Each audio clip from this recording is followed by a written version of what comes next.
Well, it's been a few days, but we're back to the action here at Herman Brothers Field, home of the Mat-Su Miners, who today square off against a familiar foe, the Peninsula Oilers, who they beat the last time these two teams met here in these friendly confines. With Dylan Simmons, I'm Charlie Fellows, ready to bring this action to you. And Dylan, feels like a whole new season. We've been off for so long. Yeah, it's been a while. 3 days off between our last game and against the familiar opponent, the Peninsula Oilers, who in their last game, Mat-Su had a lot of success against the 9-2 victory. We'll see if they can repeat that tonight. Well, in case any of you out there are having a hard time remembering what happened in this game, since it was so long ago, 3 days ago, we certainly are. So we're going to play some highlights from that last affair. Watch them here. It's a beautiful day under the sun here in Palmer, Alaska, home of the Mat-Su Miners at Herman Brothers Field. It's time for the Mat-Su Miners to play host to the Peninsula Oilers here in Palmer. With Dylan Simmons, I'm Charlie Fellows, thrilled to bring you this action. Runners both go. That's high for a ball. Throw comes into second. It's high and it goes into the outfield, so this is going to score a run for the second straight game. A run is going to score in the top of the first inning against the Mat-Su Miners. Coming around was Cole Dawson on a botched pickoff attempt by Brandon Duran. It's 1-0 Peninsula. With two down, here's the pitch. It hits that into left field. Looks like...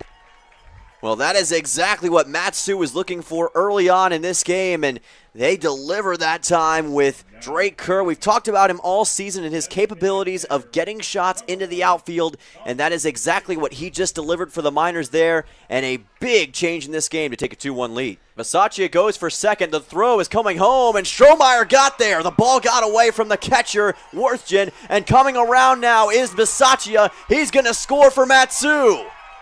An unbelievable turn of events. The Miners up 4-1 on a couple of wild throws from Peninsula. He's going to ground this one right to first base, but it went through the legs of Ferris, and a run's going to score for Mat-Su. Can somebody say Bill Buckner? The 1-2. This ball is along the third base line and fair. One run's going to score. Here comes the second. The ball goes all the way near the corner. On to second now, and safe in time is Patrizzi. Ball flown out towards right field, back towards that wall. It's deep and it's far, but it is caught by Robson. Runner's going to come home for Mat-Su, going back all the way now to first base, and getting back in time somehow is Richard. This ball is driven high and deep to right field, back towards the wall, and it is gone. A home run, a solo shot for Colin Robson to lead things off in the top half of the seventh inning. So the Oilers finding some oil deep down in the well, and it's an 8-2 ball game. To end this homestand, the Mat-Su Miners move to 3-1 on the season. Peninsula Oilers start off the season 0-1. They'll stay on the road as they are 4 hours away. They'll be facing off against some Anchorage teams coming up and trying to fix some of the defensive issues they had in this game. A feel-good win after a disappointing loss by the Miners, and that will delight the home crowd that came out in droves here today. Well, Dylan, that certainly was a dominating performance. 9-2 the final, and Mat-Su hoping lightning will strike twice again here. And the man on the mound for the Miners, Dylan, Rocco Bernardina, is more invested in that than anyone else. He's absolutely ready to go. I actually had a chance to speak with him pregame. Let's take a look at what he had to say. What's going on, Miners fans? I'm Dylan Simmons here with the starting pitcher for tonight, Rocco Bernardina, and it's going to be an exciting game against the Peninsula Oilers. And Rocco, it's been 3 days since you guys last played. I've got a question for you, and this is something that I think everyone wants to know. What have you been doing over those 3 days to help pass the time? You know, a lot of the guys have been getting over to the Alaska Club, working out, getting some movement in, a little mobility and recovery, whatnot, just taking advantage of it because we got a long stretch of games coming up here and we all got to be ready. All right, so coming off of this 3-day break, how do you get re-energized and back into the flow of it after having this kind of break? I mean, I think the biggest thing is just being appreciative of the opportunity that we have, just being able to be out here and get better every day, develop, and just really take really good care of our craft. All right, what's it going to take tonight to beat the Oilers here at home? We just got to pitch it better than they pitch it. We score more than they score, then we win. Yeah, I like that. All right, back to you. He's certainly dialed in, ready to go. He told us before the interview that was the longest, the most amount of time off he had had in years, he said. So he's going to be raring to go on the mound today against the visiting Peninsula Oilers. Speaking of whom, Dylan, who is he going to be facing off against? Let's take a look at their starting lineup for tonight. Leading off, it is going to be Max Rockwarg, the second baseman, number 3. Petey Soto will be the shortstop, number 2. Colin Robson in center field. Elijah Vogelsong in left field. Ty Thomas, the first baseman. Kyle McDaniel at third base. Andres Mitot at DH. Brock Worthington back at catcher. Bryce Berkey, the right fielder. And Max Sasaki will be on the mound for the Oilers tonight. It's a squad that really struggled to score runs in their season opener against the Miners last week. Looking for some more luck here. On the Miners side, it's Don Patrizzi back at shortstop leading off. Kellen Strohmeyer out in right. Brandon Durand, who's been on an absolute tear doing the catching. Nick Ferry at first. Christian Perez at third. Riker Scow out in left. Chase Wilcox back in the lineup at DH. Ryan Richard at second. And Drake Kerr out in center field with, as we mentioned, Rocco Bernardina doing the pitching. Well, that's all we've got for today, but in just a little bit after this break, we'll have action here once again at Herman Brothers Field, the last home game in a while for the Miners, so enjoy it, everyone. You know we will. We're coming back with Miners versus Oilers right after this.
Hello everyone and welcome back to Palmer, Alaska. It's time for Mat-Su Miners baseball against the Peninsula Oilers. Dylan Simmons and Charlie Fellows joining you tonight in a rematch of Sunday's matchup, which the Miners won 9-2.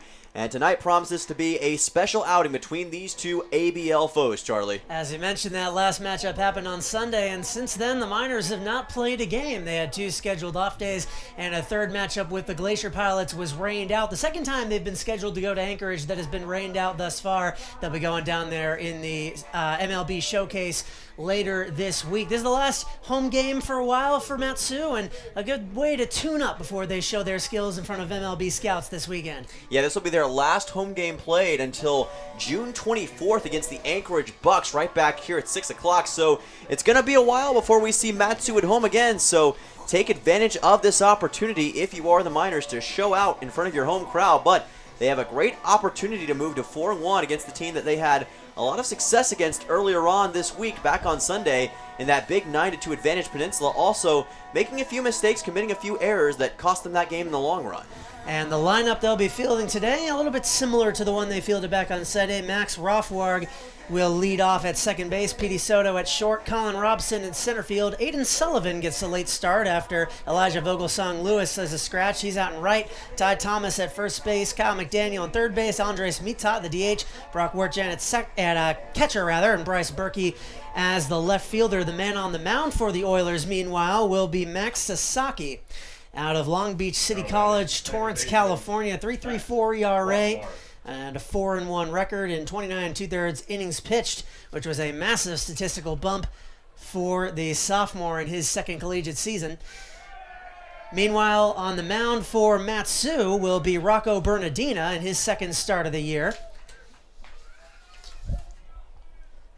The offense for the Miners was the key in game number 1. Their pitching and their defense played a lot better against the Oilers. Now we'll see if that trend continues tonight. Here we go, Miners-Oilers, game 2.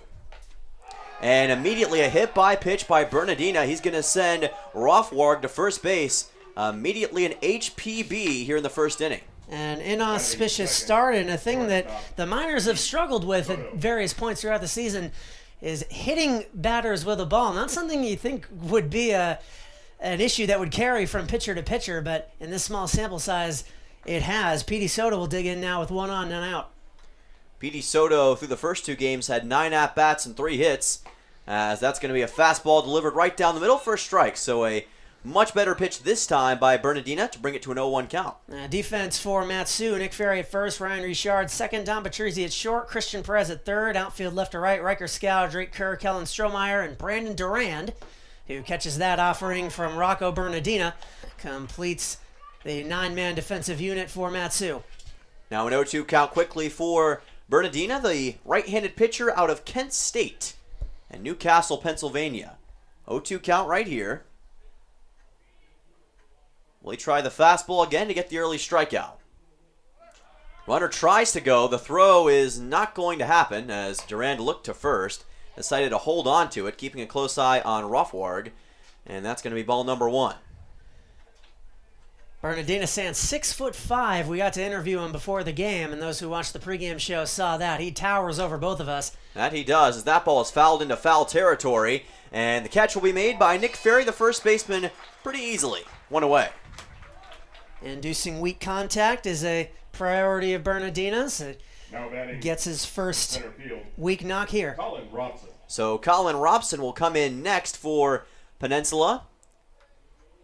Robson and the Oilers were pretty suspect on offense against the Miners. Of course, it was their first game of the season, but they did have one shining moment, and that was a home run in the top half of the 7th inning that helped them to cut the deficit just a bit. Runner goes. The throw to second is going to be not in time, and it's going to bounce off of the bag. So stealing second here is Rothwarg. Heads up play by Richard to back that ball up. It took a weird carom. I believe they actually hit Rothwarg as he was sliding in and landed right into the waiting glove of Richard to prevent additional disaster. So that is a quick trip to second for Rothwarg. And now the Oilers have a runner in scoring position. Pitch on the way from Bernardina, and that's another fastball for a strike. Count goes to 0-1. The Oilers of Peninsula, not the only Oilers in action tonight. The Edmonton Oilers are also hosting the Florida Panthers in the Stanley Cup Final, but this is just as critical of a matchup when you look at the scope of the ABL. Maybe not the same stakes, but it's a big one. Don't get it twisted. And this is going to be a foul ball to move the count to 0-2. Colin Robson at the bat now. He took the Miners deep the last time these two squads played against each other out of Rice, South Lake, Texas. Had no stats with the Owls last collegiate season. Pitch on the way from Bernardina is just outside and high for ball number 1. Good effort, though, to try to get him on a looking strike. So far this season, Robson in 2 games is hitting .667 with 4 hits, one of them being a home run, slugging .333. This is going to be a lined ball into right field for a base hit. Coming around and scoring for the Oilers is Rothwarg, and it's 1-0 Peninsula on an RBI single from Robson. And just as I say it as well, he has been tearing up the competition he has faced. As a whole, the Oilers have not hit particularly well, but he has been the massive bright spot for them, and he delivers right here. Third game in a row, I believe the Miners have given up a run in the top of the first. So now Aiden Sullivan, another lefty in the order, will come on for Peninsula. And as you mentioned, the Oilers striking first here at Herman Brothers Field. Runner on first is Robson. And Robson's going for second. The throw is, again, not going to happen, as that's going to be a stolen base. The ball gets away from the moment from Bernardina. Robson on to second here. Duran didn't even try to throw it down to second, and then he missed the pitcher trying to throw it back to him. Aiden Sullivan here is, as we said, batting for Elijah Vogelsong Lewis, who was unable to go. Those who watched the pregame show saw that lineup. That lineup is now outdated. There were some fielding changes, too. We'll discuss that in the bottom of the inning. Talk about that with the Oilers. No count here, 1 out. And that is a breaking ball for a strike. Nice pitch by Bernardina. Get him on a looking strike. Count goes to 0-1. Aiden Sullivan thus far this season hitting .125, has 1 hit and 8 at bats. Now, bear in mind, the stats for the Oilers are based off of 2 games of action. There was a 3rd game they played yesterday against the Glacier Pilots. Those stats have not gone in yet, so the numbers are going to be slightly different, but still good to know.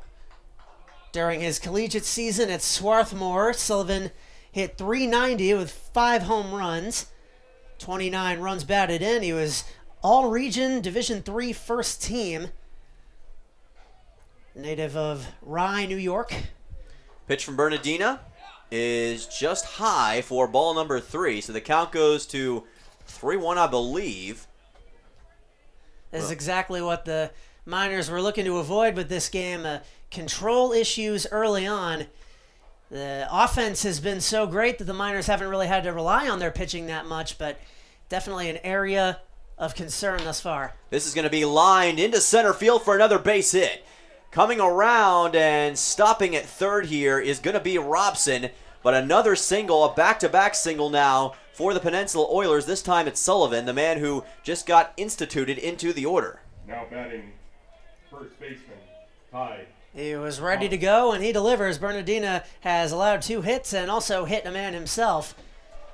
Brandon Durand is relaying some messages to the hurler now, and this will be Ty Thomas, the starting first baseman out of San Antonio College, San Bernardino, California. Hit .302, 2 home runs in his collegiate season. There's a strike. He also had a slugging percentage over 500 in conference play out of Mount San Antonio College. Mount San Antonio College, pardon me. No problem there, partner. 0-1 count. Runners in the corners now for Peninsula, trying to take a 2-0 lead. Runner goes to second. The throw is in time. Nice play by Durand. He's able to get it to the second baseman, Richard, and that's out number 2. Durand had trouble with guys running on him in the past, and he makes up for it there. Throwing out Sullivan. His work of hitting is erased, and now Thomas gets to bat with the bases empty. So Sullivan out at second. This is going to be a fly ball into shallow right field. Richard wants it, and he'll catch it just on the tip of the infield. So that is a third out, but the Oilers able to get 1 run on the board. An RBI single leads to a 1-0 lead. Peninsula on top. We'll be right back for the bottom half of the first inning. You're watching Mat-Su Miners Baseball on YouTube.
back to Palmer, Alaska. Dylan Simmons and Charlie Fellows on the call with you today. It's the Miners and the Oilers in their second game of the season.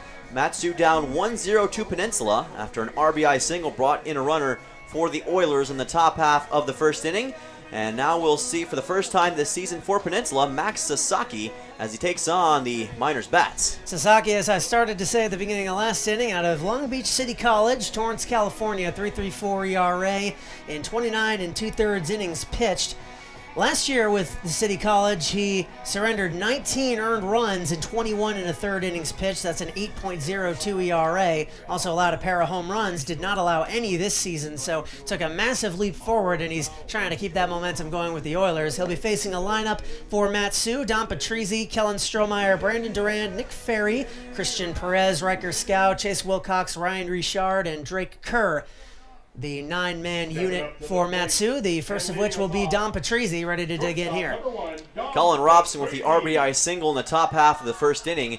There were a couple of singles for Peninsula, but also some heads-up defensive plays by Mat-Su that helped the inning end quicker than it otherwise would have. So Patrizzi leading off, taking on Sasaki. First pitch of the game for Sasaki is high, just barely for ball one. Patrizzi hitting .235 through the first 4 games of the season. He is leading his squad by a lot with 8 runs batted in. Also has driven 5 walks, a stat in which he leads the Miners.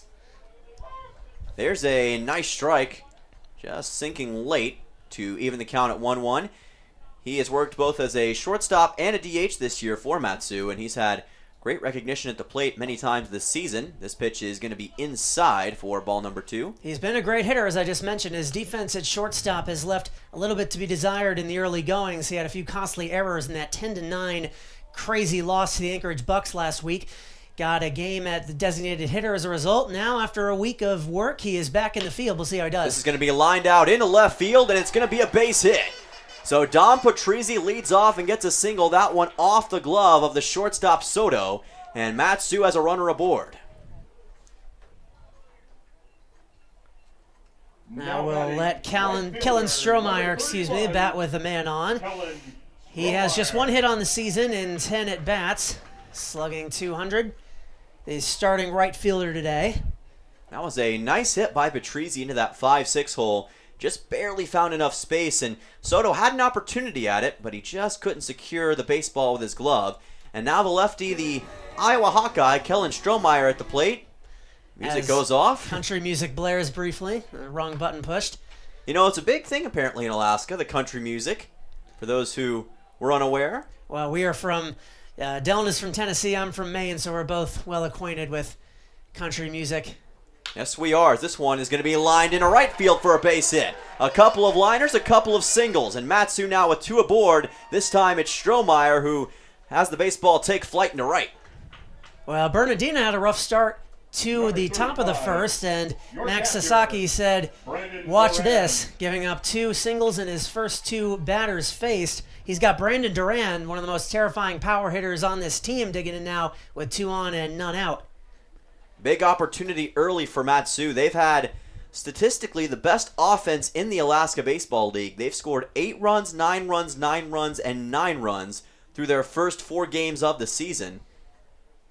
As this one is blistered deep into left field, it's going to send the man back. He's watching it, and it's just fouled. I was literally about to say that while the Miners have not hit a home run yet, Brandon Durand has to be the favorite to do so, and I really thought he did it right there. I thought he did too for just a second. And we talked about the optical illusion that sometimes this place can play, and Bryce Berkey had to retreat in a hurry, but just not quite the direction it needed. Still a great shot by Durand. Count goes to 0-1 here. Patrizzi at second, Strohmeyer at first. The man from Somerset, Massachusetts, watches this pitch come in, and it's just outside for ball number 1. Count evens. Durand with the ultra-rare .222 average and .444 slugging, which essentially means all the hits he has gotten this season have been doubles. He's only got 2 hits in his 9 at-bats, but those were both extra base hits, also has a pair of RBIs. And those were both against the Anchorage Bucks this past Saturday. He also had 2 runs batted in that game, as that pitch is, again, out of the zone for a 2-1 count. He's struggled with the bat overall aside from that game. Was one of the later additions to this squad, but he's always a threat to hit the ball a long ways. That he is, one of the premier power hitters, and he's going to foul this one off towards the crowd. The count evens at 2 balls, 2 strikes. Sasaki's having to work here. A first out, especially a non-contact out, such as a strikeout, would be critical. They could use it right now to stop the torrid pace that the bats are playing with early on. We'll see if Sasaki can deliver. The 2-2 on the way, keeping a close eye on Patrizzi. Here's the pitch, and this one is going to be a popped-up ball into shallow right field. Racing back and just making the catch is the second baseman, Rothwarg, and that's one away. Looked like potentially trouble. Rothwarg and Sullivan out in right were going for it at the same time, and it didn't really look like either of them knew which one was going to cover it. But that is a critical first out for Max Sasaki. Nick Ferry's going to dig in now, the first baseman, batting 182 on the year. So Duran just unable to quite get that ball far enough. And now we will see if Nick Ferry can help change the tide just a little bit. Or maybe a lot of a bit. As that's going to be in there for a strike. Another nice late sinker by Sasaki. Count goes to 0-1. Looking at the hitting splits on this team is interesting. The majority of the batters who have played in multiple games for the Matsui Miners this season are hitting under 200. As that is just about going to get away from Worthgen, who was just able to cover that thing up in time. We know that Patrizzi likes to try to steal base or head to the next base if at all possible, and I think he had eyes for the hot corner that time, but luckily for the Oilers, Worthgen able to get back on top of it. Patrizzi does have speed. He does have a stolen base this season, has not been caught. His 6 total bases are tied for the club lead, so he is well acquainted with the grounds here at Herman Brothers. This is going to be fouled out of the batter's box as it harmlessly drifts back towards the mound. The count will go to 1-2. As I was saying, though, the hitting splits, Ryan Richard, who we will see bat later, he's batting 8th today, is hitting 400. Christian Perez, 375. Drake Kerr at 313, and then it kind of drops off from there. They're the 3-headed offensive machine that the Matsu Miners have had, and currently 2 of them are 8th and 9th. So an interesting lineup design for head coach Ty LeBrun, trying to get offense out of every part of his lineup.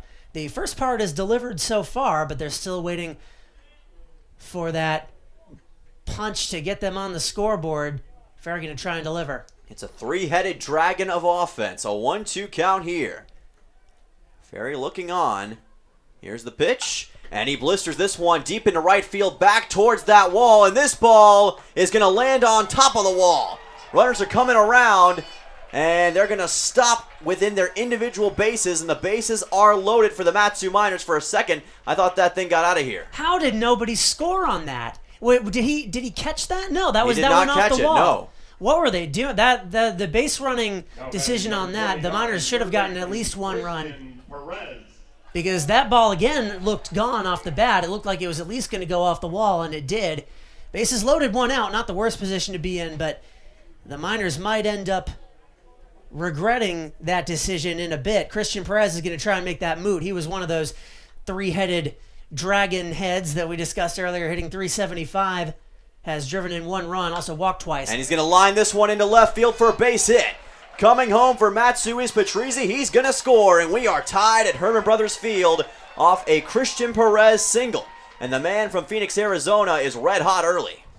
He continues to deliver, be it at Grand Canyon or in the Matsu Valley. No matter what geological formation you throw at him, he is still going to hit the ball and drive in runs. Does so here. The Miners waste no time evening this thing up. Yeah, I was just about to say he had that 3-hit performance on Sunday against these same Oilers, and here he is already off to a hot start with an RBI single. Game tied at 1. As that pitch is in there for a strike, this is Riker Scow at the plate.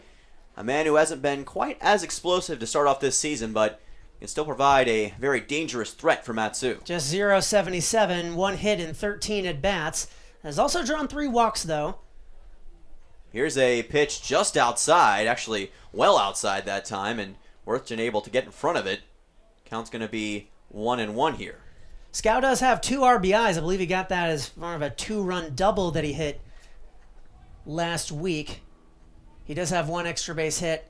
Also, sure-handed with the glove out in the outfield. He's played at various positions. 1-1, and that is ruled low by the home plate umpire for ball number 2. Riker Scow, the man out of BYU, the Cougar. Yeah, Pleasant Grove, Utah. Had 2 RBIs in the first game against Chugiak. Part of that big win on the road. The lone road game that Matsu has played this year, as that ball goes outside for ball number 3. And like you've mentioned, they had 2 road games in Anchorage canceled. The season opener against the Bucks, and then this past Tuesday against the Glacier Pilots, both of them canceled due to rain. Well, the Miners will get to see Mulcahy Stadium this weekend as they go there for 3 games of the MLB Showcase. And not so fast, my friend, as Lee Corso would say.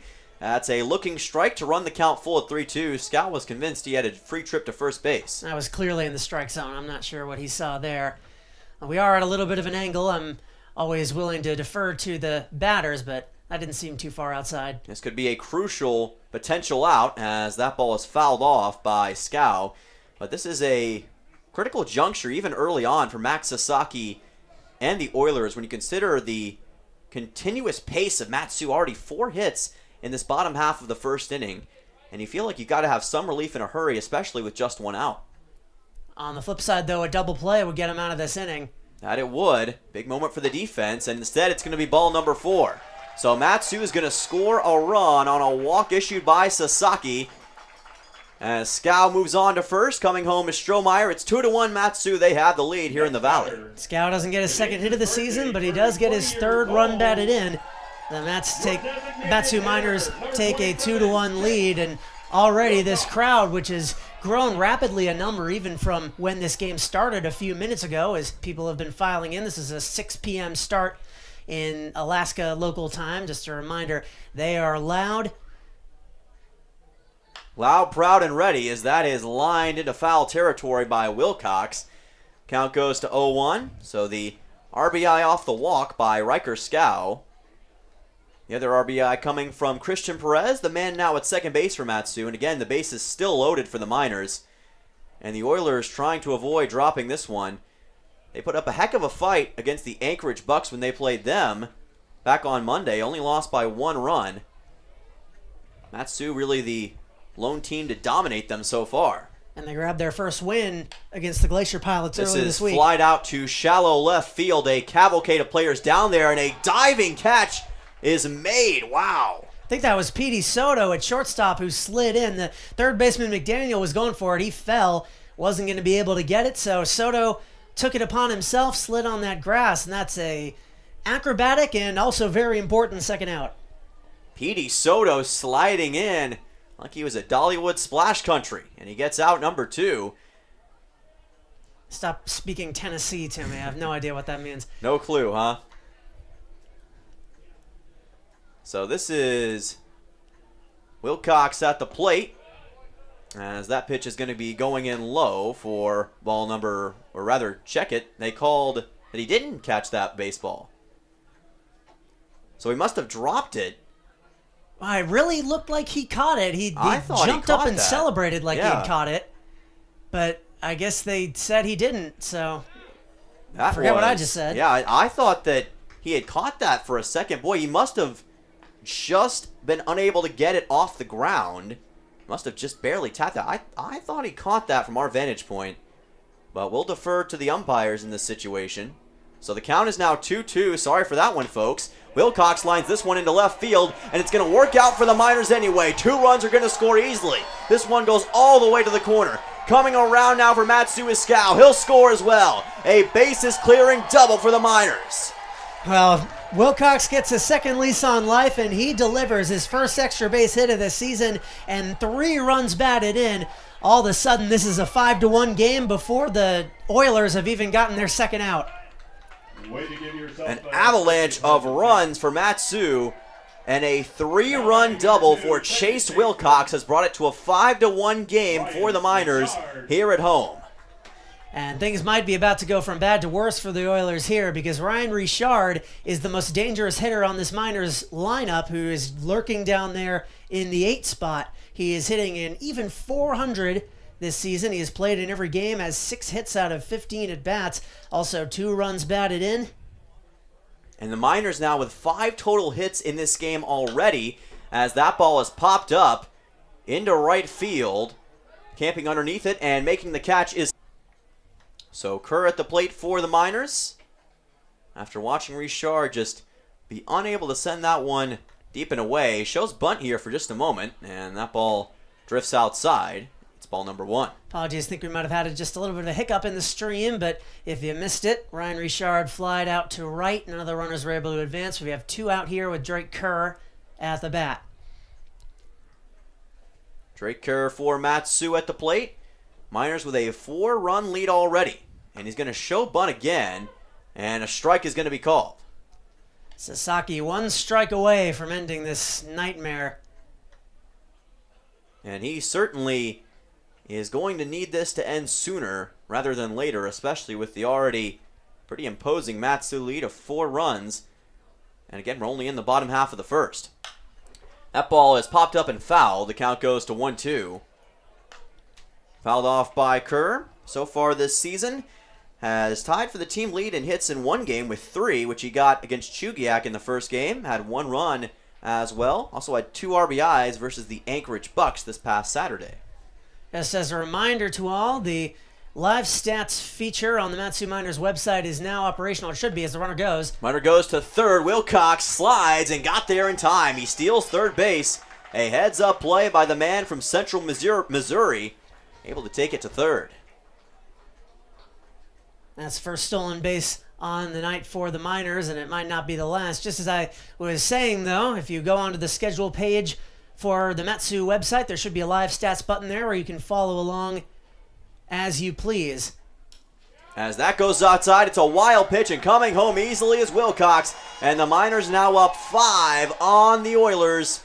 They are playing with hot fire here in the bottom half of the first. Everything that could have gone wrong here for the Oilers in the first inning has. Miners have 6 runs, 5 of them earned now. And Max Sasaki now is just trying to escape. That he is. It's been a tough inning for Max Sasaki. Wilcox scoring on the wild pitch. And now we'll see time called, and looks like Coach McCann, Larry McCann for the Peninsula Oilers, is going to make the first mound visit of the game. I would imagine Sasaki will remain in the game. Pitchers do get pulled in the first inning sometimes at the major league level, but it looks like the head coach out there is just giving his pitcher a pat on the back. It's what you need after an inning like this. Assistant coach for Mount San Antonio College is Larry McCann. We talked a little bit about him on Sunday. Also spent time as the head coach of Esperanza and was also with Long Beach State in college as a player for the Dirtbags. One of the more famous names in college baseball. I was going to say, Long Beach State, they're the beach in basketball. They are not afraid to get creative with their nicknames. Of course, they had that memorable March Madness appearance. Their head coach got fired at the end of the regular season and then took a team that was pretty mediocre in conference play all the way to the Big West title and a tournament appearance. Gave Arizona a scare for a little bit, too. That they did. Back to baseball, though. Back to baseball. Talk about underdog stories. You always find them in sports, and I'm sure we might see those in the ABL this season as well. As that pitch goes outside, it's a walk, and Kerr is on to first. And the bottom half of the first, unfortunately for the Oilers, continues. Now batting. And now we go back to the top of the order for Dom Patrizzi, so we're already going through the order for the second time, and we're not even done with the first inning. And Patrizzi, of course, led this game off with a single. Later came around to score when Christian Perez did the same. Kerr goes to second, and the pitch got away from Worthgen. So able to take second on a steal is Drake Kerr. And now the ball gets away from Sasaki. He's going on to third base. He slides, and he got there in time. He went from first to third in one play. That was it's just been a comedy of errors here for Peninsula.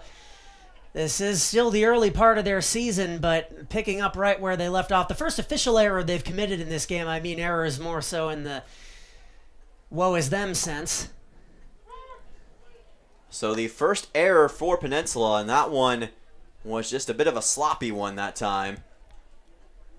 So Kerr all the way to third base now. Chance for Patrizzi, and he lines one out deep to center. The catch is going to be made by Robson, and that does it for the bottom half of the first inning, but it was a magical one.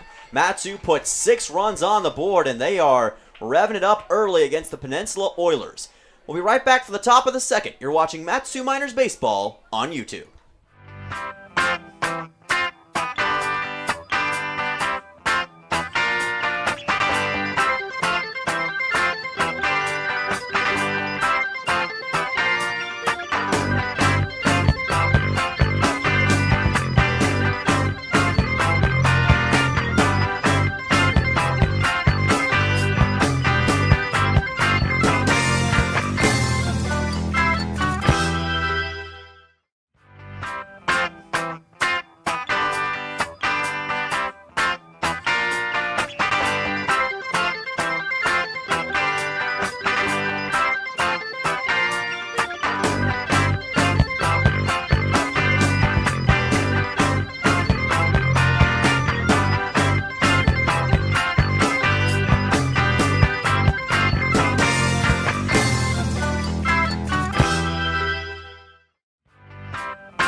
Welcome back to Palmer, Alaska. Dylan Simmons and Charlie Fellows on the call. And it looks like we've already got a pitching change for Matsu here in the top half of the second inning.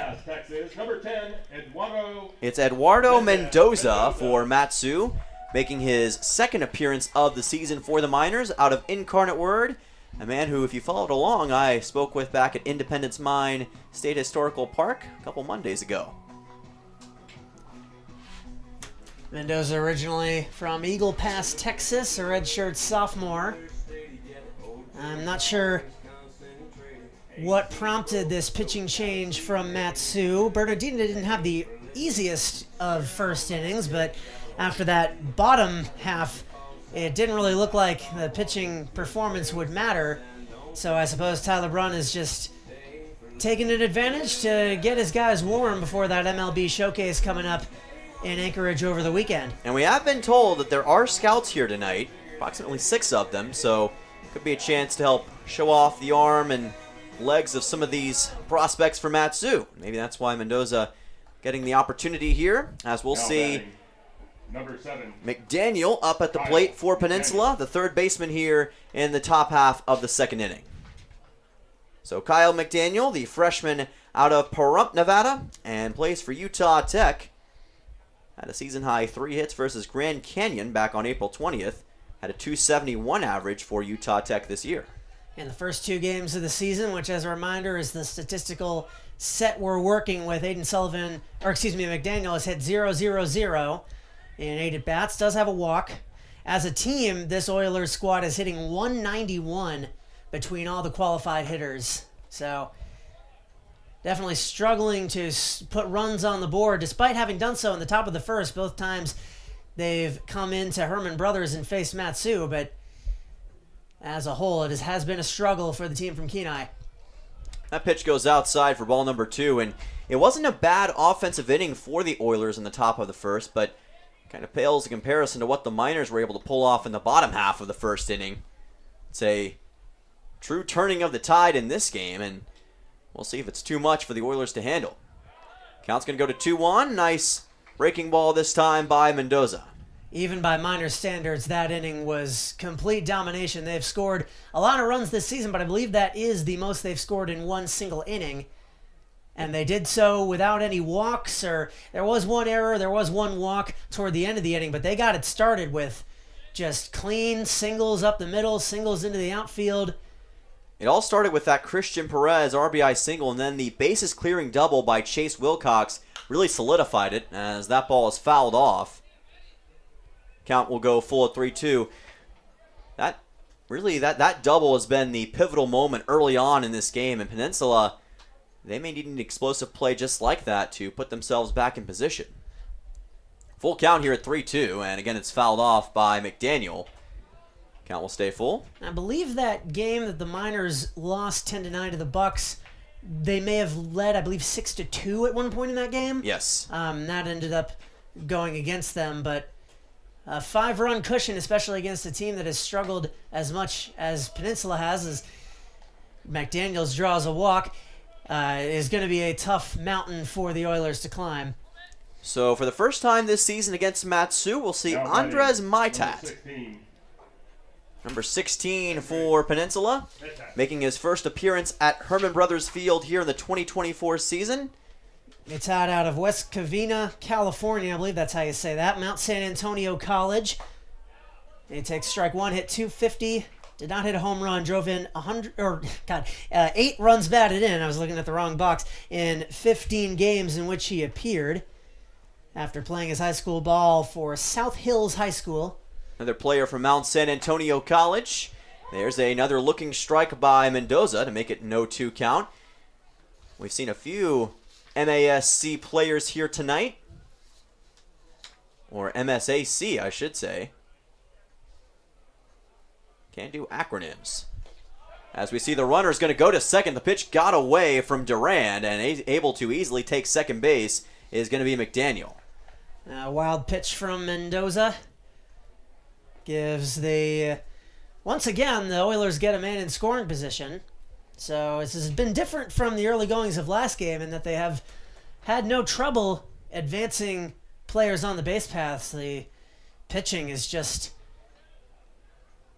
given them a very difficult task. That it has. This pitch is well inside. The ball gets away again from Durand. It's a wild pitch, and all the way on to third now is McDaniel for the second straight time. He advances on a wild pitch. I think if you have 2 wild pitches in the same at bat, they should call that a wild at bat. We'll workshop that one. But a wild at bat. Wild. There's got to be a one-word way to shorten that down. Whatever it is happening right now. And Andres Mitat is the beneficiary. He's got 1-2 now.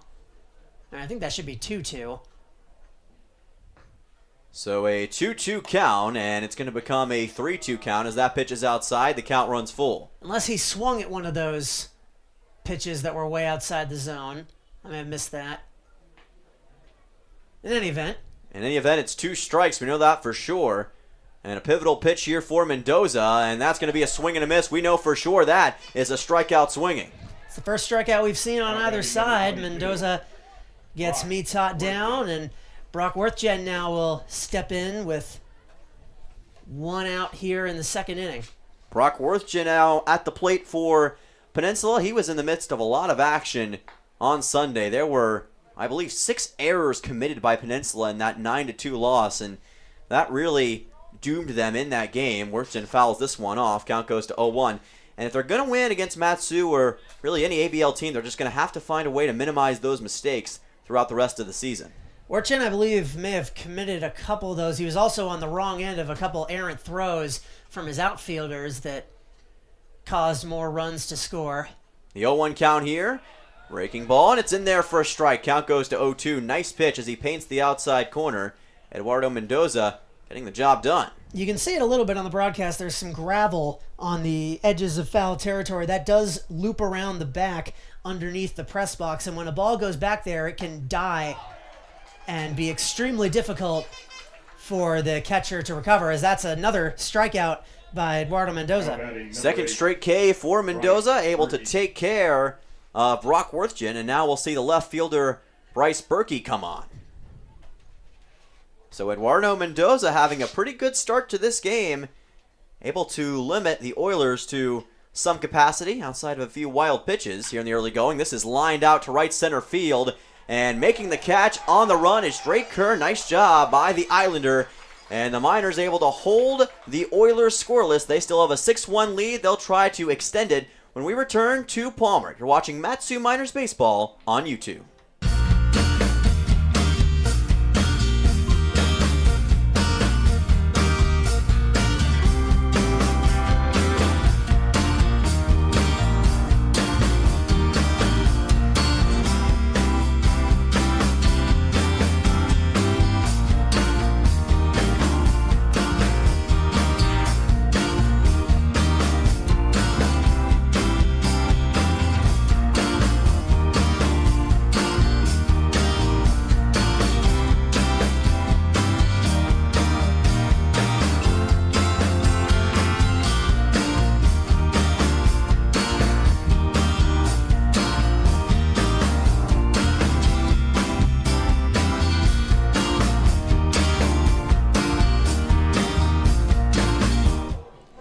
Welcome back to Palmer, Alaska. Dylan Simmons and Charlie Fellows on the call.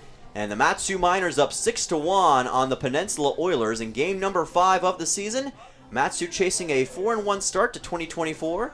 Among the ABL's best, also trying to chase down the Anchorage Bucks, who currently have the league's best record at 5-1. At least in the early going, it seems like those are the two teams to beat, although we do know that a lot can change throughout the course of a long summer collegiate season. Bucks, of course, the only team that has beaten Mat-Su thus far. And here's something you don't see every day. Both teams have pulled their starting pitcher after just one inning of work. For the Oilers, at least it makes a little bit more sense as Max Sasaki got knocked around. But in any event, his replacement is Emerson Fleck, a rising freshman out of Spokane, Washington. He's going to attend Washington State in the fall, a 6'2" right-hander.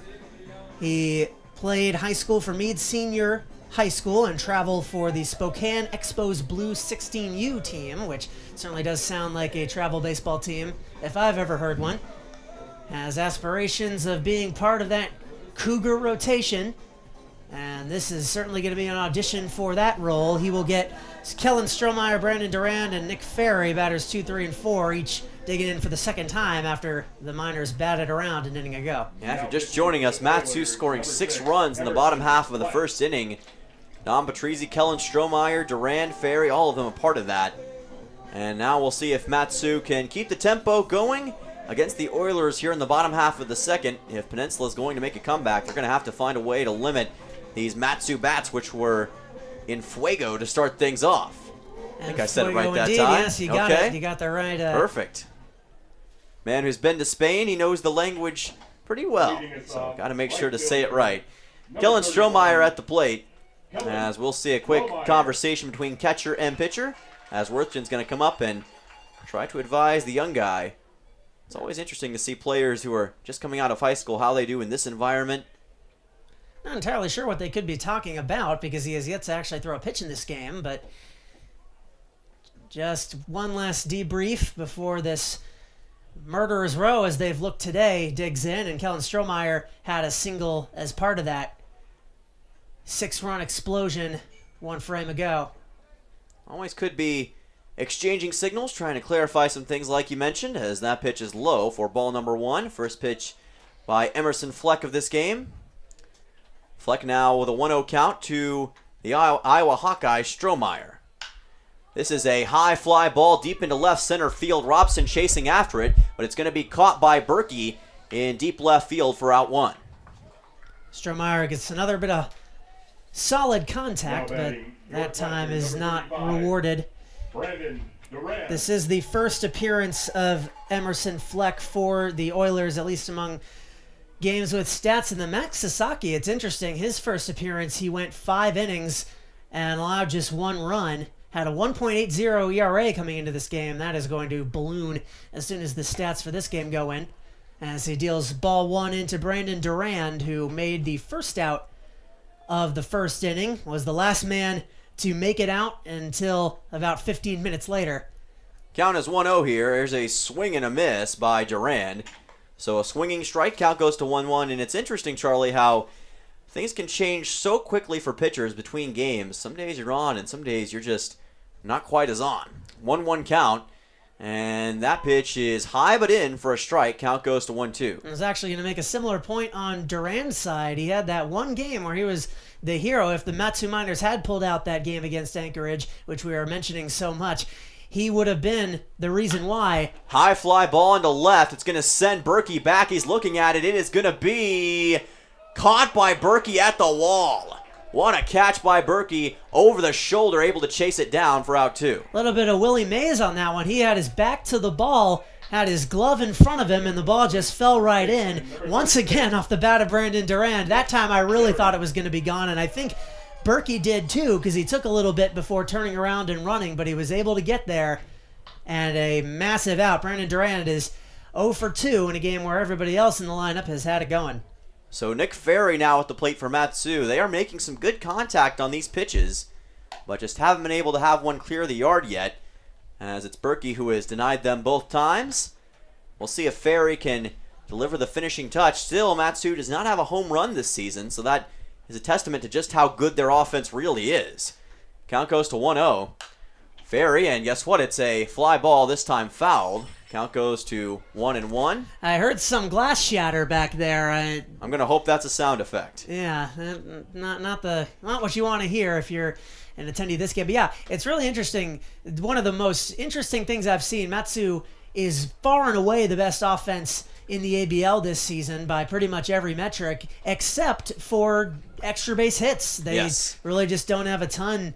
They only have, I believe, 7 doubles this season, no triples, no home runs. 29. They have given up 2 home runs off the pitches that their starters and relievers have thrown, but thus far, despite scoring at a rate unlike anyone else in the ABL, they have not seen a ball leave the yard. As Christian Perez is now at the plate for Matsu, Ferry advancing on a hit-by pitch. This is going to be a ground ball to second. Throw to first is in time. That's going to be out number 3. Rothwarg takes care of it, and Matsu is held to no runs in the bottom half of the second. Score still 6-1. We'll be back for the top of the third. We'll see if Peninsula can respond. You're watching Matsu Miners Baseball on YouTube.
Boat. And as the commercial just showed you, it is rowing the boat time for Matsu. They are up 6-1 against the Peninsula Oilers. Dylan Simmons and Charlie Fellows joining you. And there's another new pitcher on the mound here in the third inning. So we saw Eduardo Mendoza come in for an inning of action, and now we'll see another new man on the mound. That is number 34, Ryan Harrahill. So that does confirm my theory, I think, that Tyler Brunn at least is going to use this game as an opportunity to get his pitchers some action. They've had a few days off. They've got the MLB Showcase coming up. He wants them all to be sharp, and Harrahill, the latest man to take advantage of that. That's the great thing about 3 days off. You have plenty of arms to use, and really the resources are all at your disposal. And now with Harrahill on the mound, we'll see if he can keep things going well for Matsu. Eduardo Mendoza had a nice shutout inning in the top half of the second, and now we'll see if Harrahill can do the same. He'll be facing off against the top of the order, and that will mean that Rothwarg, the second baseman, the man who just got the put out, will be starting things off for the Oilers, and it's Petey Soto and Colin Robson, 1-2-3 for Peninsula. Rothwarg started off this game by getting plunked on the first pitch by Rocco Bernardina. Now batting second baseman number 3, Max Rothwarg. So Max Rothwarg coming up here for Peninsula.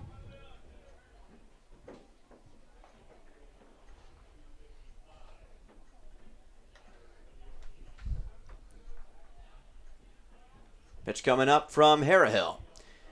This pitch is going to be grounded right to third, picked up, and thrown to first in time. That is a quick out one. 5-3 put out for Matsu in a hurry. Christian Perez and Nick Ferry linking up on that one. First ground out of the game induced by a Miners pitcher, and textbook stuff. The Miners hoping to put their infield defense woes that lost them the game against Anchorage in the past. So far haven't gotten a lot of opportunities to test out their skill with the glove, but in the ones they have gotten, like that one, they have delivered. And here's Petey Soto. This pitch well inside by Harrahill, the Nebraska Cornhusker. Count goes to 1-0.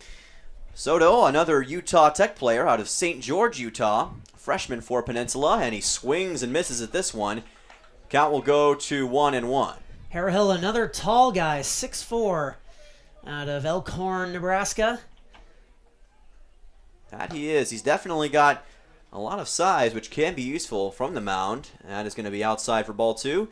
Peninsula coming off a 18-20 season a year ago, but they started off 2-5 on the year, so they're no stranger to slow starts on the season, which is to say that even if they were to lose tonight, there's still a great opportunity to overcome a 1-3 record. Not all hope would be lost, but it has certainly been a troublesome time so far here in Palmer, Alaska, both in this game and the first game.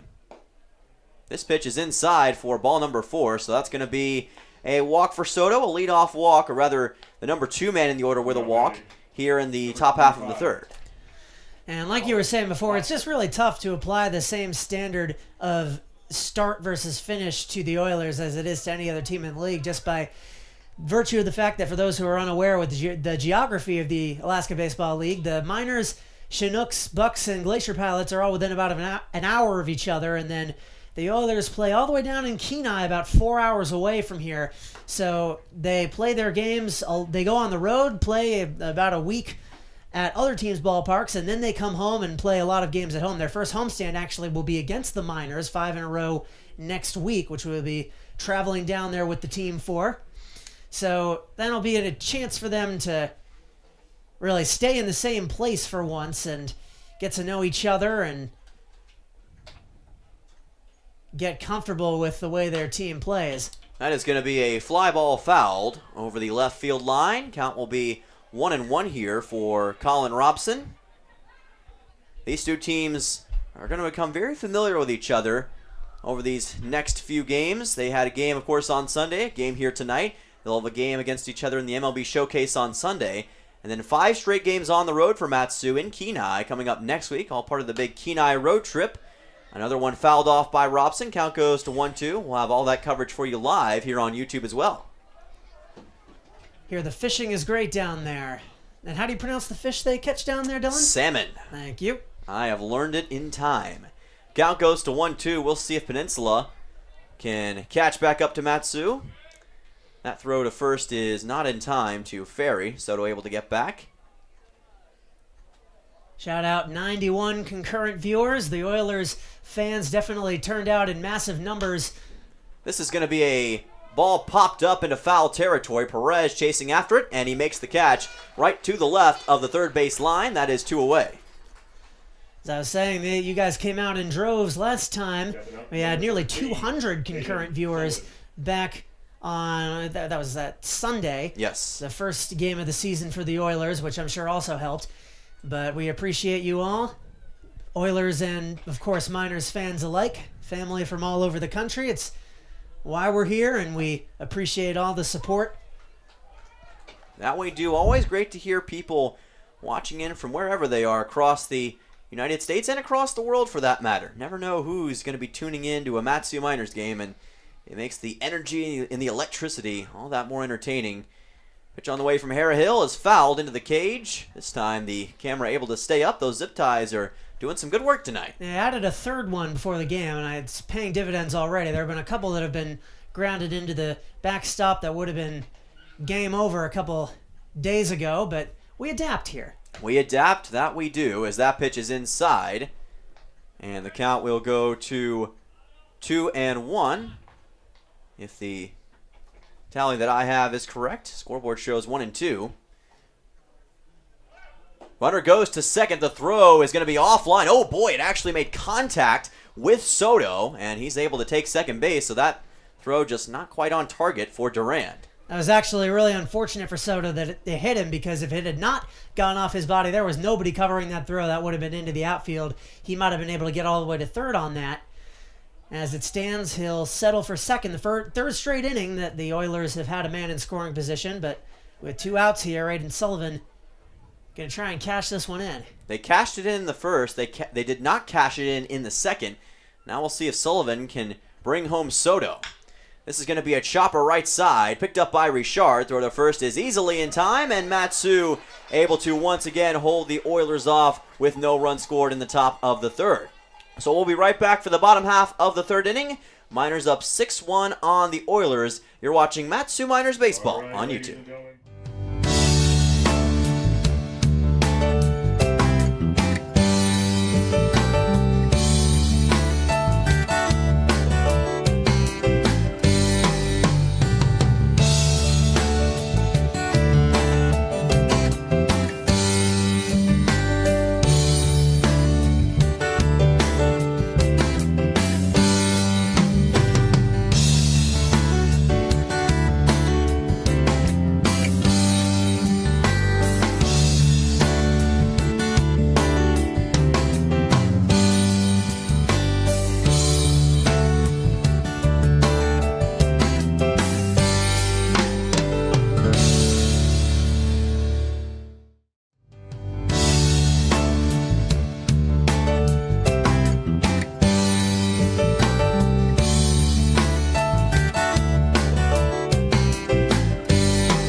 welcome back to Palmer, Alaska. Dylan Simmons and Charlie Fellows on the call. Riker Scow at the plate for Matsu, up 6-1 on the Peninsula Oilers in Game 5 of the season for Matsu in Alaska Baseball League action. 6 of the first 7 minors to bat in this game came around to score, and Scow was the 5th. He walked by virtue of Max Sasaki and came around to score later that inning. Pitch on the way from Emerson Fleck, still on the mound. This pitch is outside the zone for ball 1. Fleck is a real Ironman out there. He's the first pitcher on either side to attempt to get more than 3 outs in this game. Yeah, it's been a pretty quick tempo when it comes to pitchers, as that is outside again for ball 2, a little low as well. 2-0 count for Riker Scow, who has already scored a run once in this game. He's also driven in a run. He walked with the bases loaded. That he did, and that pitch goes outside for ball 3 quickly for Fleck, so he's got a chance now to draw a leadoff walk here in the bottom half of the 3rd inning. Oilers clearly just going to use this game to get their young guys some experience. Miners can run up the score a little bit, and there's the first step. Second walk drawn by Scow. A 4-pitch walk drawn by Riker Scow, and he reaches base for the 2nd time today. 1 aboard for Matsu. And here comes the, so to speak, star of the show so far for the Miners, Chase Wilcox. In his first AB, he had that incredible 3-run bases clearing double that really blew this game open for the Miners in the bottom half of the 1st. He's no stranger to playing in big spots. The Central Missouri Mule batted over .330 for the best team in Division II baseball. And though they did not capture the Division II title, the Matsu fans are not too upset at that outcome because it means Chase Wilcox gets to play for Matsu. Yeah, got to come here earlier as a result. He's also been a multi-sport athlete in the past. He played basketball for 3 years, was a 2-time all-conference selection. Watches this pitch go in low for ball number 1, so he's a man of many talents, kind of like Chris Jericho, so to speak. Originally out of Liberty, Missouri, 6'3". Count goes to 1-0 here for Wilcox. Scow at first, and he's taken off for second. The throw is going to be not in time, and another stolen base for Matsu. This time it's the man from BYU, Riker Scow, able to take second base. Couldn't have drawn that up any better if you were the Oilers. That was an outside pitch from Fleck, almost looked like a pitch up, or a pitch out rather. Wertjen was popping out of his squat before the ball was even to him. The throw was on time, but the second baseman couldn't handle it, and another stolen base. That's 3 already for Matsu. Pitch from Fleck is low, and that is going to be quickly ball number 3, just like that. He has not thrown a strike yet in this inning. And that is becoming more evident as Matsu is just having their way early on. Scow at second in scoring position. Wilcox trying to get his 4th RBI of the game. He could do that right here.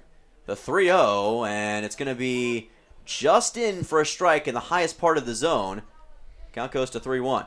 That one was high and outside, but maybe it's what Fleck needs to see where that virtual box is and narrow it down from there. He's a 3-1. And that is going to be a walk for Chase Wilcox, the 2nd straight walk drawn by Matsu. This time it's a 5-pitch walk. And there have been balls thrown by Fleck in 8 of his first 9 pitches. Ryan Richard also made an out in that first inning. Actually the hottest hitter for Matsu so far this season, but he did not take part in that rally. Flied out to right, did not advance the runners. Man out of Baton Rouge, Louisiana will get another crack at it against a new pitcher here. Richard, one of the top batters, maybe the top batter for Matsu this season. The throw to second is just about in time, but off the glove of the shortstop Soto, and able to quickly retreat is Riker Scow. Riker Scow is begging for them to throw him out. The throw beat him again, but once again, a poor recovery by Rothwarg at second base gives him now a 3rd lease on life in these base paths.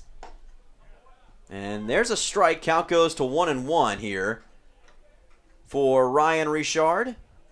He's had several incredible performances this year for Matsu. Had 3 hits against Chugiak, 2 RBIs and 2 runs in that game as well. Showed bunt here. The pitch goes well outside for ball number 2. Fleck just isn't showing any kind of consistency with finding the strike zone, and Miners are not going to go easy on him. Not that they could. The pitch is outside. They're getting a walk whether they like it or not. Having their way. Here's another bunt. This time it's executed to perfection. The throw to first is in time, but it does its job and advances the runners to second and third. Wilcox to second, Scow to third, and a sac bunt by Ryan Richard. Just how you draw it up. Kind of got jammed on that bunt. It looked like it almost hit his hand. Opposite field bunt, which you don't see too often, but got the job done. Runners on second and third. One out, and Drake Kerr at the bat before we go to the top of the order once again. So Kerr back at the plate for Matsu, the 9-hole hitter with 1 out. 2 runners in scoring position, Wilcox and Scow. This is flied out deep into center field. Robson making a move on it, camps under it, and makes the catch. And coming home and scoring for Matsu will be Scow. So it's going to be a sacrifice fly and an RBI for Drake Kerr. And the score is now 7-1, Matsu. We ask that you park them for everyone's safety. Thank you. As the Miners take a 6-1 lead, apparently someone is parked in a spot they shouldn't be because the PA announcer decided to let them know about it. 7-1 in the bottom of the third. And indeed we are now at the top of the order. Don Patrizzi, who singled and flied out to center, both of them in the first inning. So the third time around in the order for Matsu. This pitch high by Fleck for ball 1. And a easy jog to home plate for Riker Scow. His second run scored in this game. Wilcox still at second base. 1-0 count. Patrizzi trying to make some more magic happen. And he's going to ground this one right into center field into the gap. Coming around is Wilcox, and he is going to score in time for the Miners. And it's an RBI single for Dom Patrizzi. Magic number 8 on the night for Matsu. 8-1 Miners. Second hit of the game for Don Patrizzi as well. First chance he had for a run batted in. Just everything going right here for Matsu. And they've already reached 8 runs, which was prior to this game the lowest they had achieved in one game. And could Emerson Fleck potentially be coming out of this game? 8 total runs for Matsu, 6 total hits for the Miners in this game. Don Patrizzi with a 2-out single. And right now the Miners are in the catbird seat, winning big on Peninsula. For the record, that was the first hit that Emerson Fleck had surrendered. He has walked a pair and hit another, but looks like he is going to remain in the game.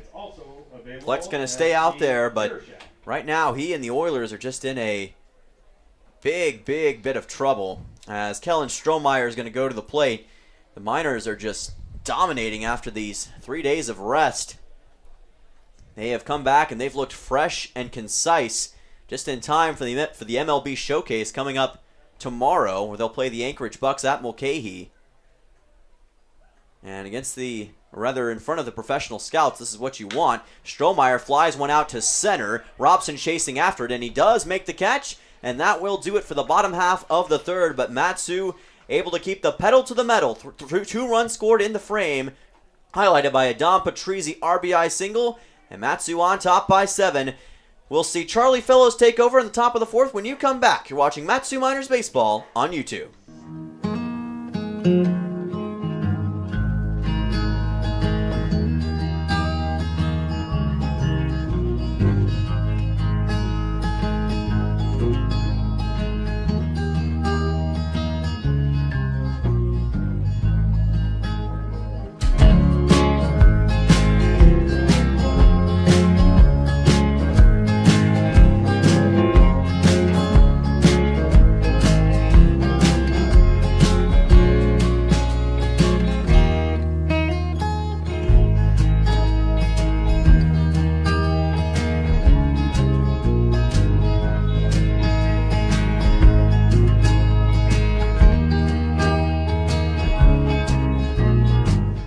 Welcome to the fourth inning here at Herman Brothers Field in Palmer, Alaska. The Mat-Su Miners seems like they missed these friendly confines because they came out here and immediately scored 8 runs and counting in just 3 innings and counting as well. We're in the top of the fourth now. Charlie Fellows going to do the next few innings of play-by-play with Dylan Simmons by my side. And in case you're missing his voice, here he is again, because for the 4th time in this game, there is a new man on the mound for Mat-Su. Yeah, Robert Burke III on the mound for the Miners here in the top half of the 4th inning. We've seen now 4 different pitchers for Mat-Su in this game, but Robert Burke, an especially good one in his time at Ranger Community College in Texas, a sophomore from Aledo, Texas, 6'0", 185. He was ranked as the number 262 RHP in Texas during his prep days, and he's had 1 inning pitch so far this year. That was against Anchorage. For Ranger, he had a 6-1 record, 21 strikeouts, and a 1.61 ERA in high school, for Aledo. And now we'll see if he can bring some of that magic here at home against Peninsula tonight. It's clear the strategy to get as many innings of experience under the pitcher's belt as they can before the MLB scouts come to Anchorage to see them perform. Ty Thomas, Kyle McDaniel, and Andres Mittot due up here in the top of the 4th inning, the former of which is Ty Thomas, who popped out to the second baseman Richard to end the 1st inning, the only time the Oilers have scored a run so far tonight. So far, Peninsula has 2 total hits in this game. They have 1 RBI from Colin Robson, but that's it for the most part in this game for the Oilers. They've also drawn a pair of walks and a hit by pitch to start this game off. It's got to be tough, a lineup that already struggles to score as much as they do, having to face a new pitcher every single inning. There's a looking strike that time by Burke. Nice job by him, and I'll tell you what, Mat-Su is both offensively and defensively just been really solid, and despite switching out the pitchers, they've been on point. That's going to be strike 3. Thought he might have to tag him there, but handling that pitch cleanly was Brandon Duran. 3rd K of the day for the Miners staff, and 1 away. Nice outside pitch by Burke that time, able to catch Thomas, and that is exactly what you want to see from a young pitcher. Obviously not the youngest guy on the roster, but younger compared to some of the veterans that Mat-Su has in store, so that was a good job by him. Now we'll see if he can keep it going. Kyle McDaniel walked, to start the 2nd inning. Got all the way to 3rd on a pair of wild pitches, but was stranded there. He'll dig in now against Burke. It bears mentioning that the graphics package we have right now, that score figure only goes up to 20. And the Miners on pace, of course, to shatter that mark. You'd expect their scoring output to slow a little bit, as potentially some pinch hitters are able to get some at-bats. But as it stands, 8-1 in the early goings here. The Miners wasting no time reminding everybody that they are, by every metric, the best lineup in the Alaska Baseball League. Yeah, in terms of offense, there has been no one who has been able to really match them. Unequivocally the best in terms of their offensive output. And if you ask them, they believe that they should have won that game against the Anchorage Bucks back on Saturday. They feel they let that one get away, and that's just added motivation for them to go out and get a victory the next time they play them. They'll have a chance tomorrow at the MLB Showcase. Obviously not an ABL game, but still an opportunity. Those showcase games we've been alluding to are 7-inning affairs. 3 of them, one against the Bucks, as we mentioned, tomorrow night. And then the Fairbanks Gold Panners come to town, former members of the ABL. Now they're playing indie ball. As that's on the ground, a short scooped up off a couple hops and fielded not very cleanly by Patrizzi. And, you know, he had some trouble with the leather a couple days ago. He's back out in the field today, and that's another error for the man from New Jersey. Yeah, and E6, and Patrizzi just unable to pick that one up cleanly. It looked like at first, like you mentioned, that he was able to make that play, but it's like it bobbled in his hands for just a second after that, and sometimes it only takes a couple of those bobbles, and you've got a juggling act instead of an out. Took a little bit of a bad carom, was kind of rolling on the dirt almost, but still, you got to make that play. 1 on now with 1 out for Andres Mittot, who struck out swinging, victim of Eduardo Mendoza back in the 2nd. Now he faces Robert Burke and takes 1 high. It's our first real cloudy day that we've had, at least with baseball on the menu in Palmer. Of course, we've had some rain these last few days, but The beautiful sun, as amazing as it was, more the exception than the rule, as that's hit out shallow left field. Ranging on, making the catch was Riker Scow, 2 away. Good work by Scow that time to chase down the baseball. Nothing too crazy about it, but good recognition not to lose it in the clouds. Obviously, the sun not playing as big of a role today, but you always have to keep a close eye on that baseball. And great pursuit by the man from BYU, and a big second out. Brock Wertjen also struck out swinging.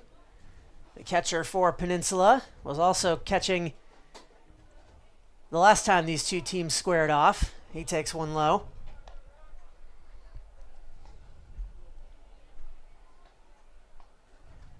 You have to wonder that, the approach of getting a lot of your guys action is makes sense on paper, but you want them to be able to show their best stuff in those 7 innings of work over in Anchorage. So I wonder if this is just an attempt to make sure none of them are tired, or all of them are equal levels of tired, or what do you think the mindset is by Tyler Brunn here? I think the biggest thing is just making sure it's kind of a tune-up session for them as we see a walk issued by Burke here. I think it's mainly just a matter of making sure they're in the right frame of mind, and they've been off for a few days, so sometimes you need to get back onto the actual baseball field, and even though you do practice, you want to make sure to play in front of a live crowd because there's no substitute for that. So this is almost like practice for them in some sense, and when you have an 8-1 lead, you can do things like that. So I think it's just a matter of making sure that these pitchers especially are not rusty in this situation, giving them reps, giving them throws, and getting them ready for the big MLB Showcase this weekend. Well, I can attest that although they haven't been playing, they have still been putting in the work. I was on a very rainy Tuesday. I was over at the Alaska Club Gym, which all the players of the Matsu Miners and broadcasters as well get to patronize for free, and there were a number of them there, a couple of them even swimming laps alongside me, so they have been diligent about their shape even with 3 days off. We mentioned at the beginning of this game as that one's in the dirt to bring the count to 1-1 against Bryce Berkey, who flied out to center his first time up. Rocco Bernardino, who started this game, said he hadn't had 3 days off in a row in as long as he could remember, so that's off the end of the bat, and a shallow, it's actually foul ground. Ferry's going to range over and make the catch, and that'll do it.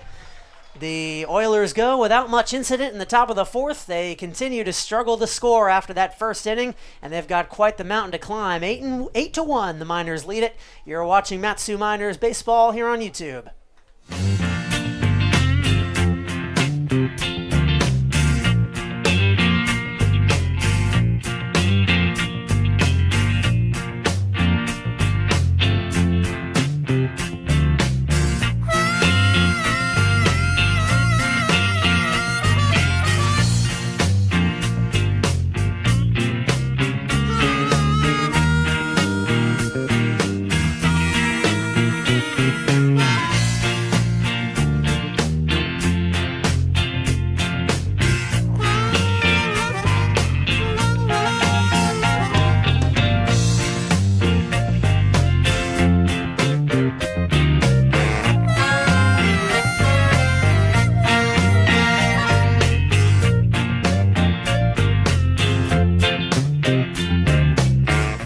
To the bottom half of the 4th inning we go. Charlie Fellows, Dylan Simmons, the voices of the Matsu Miners, who currently are giving us a lot of positive things to talk about.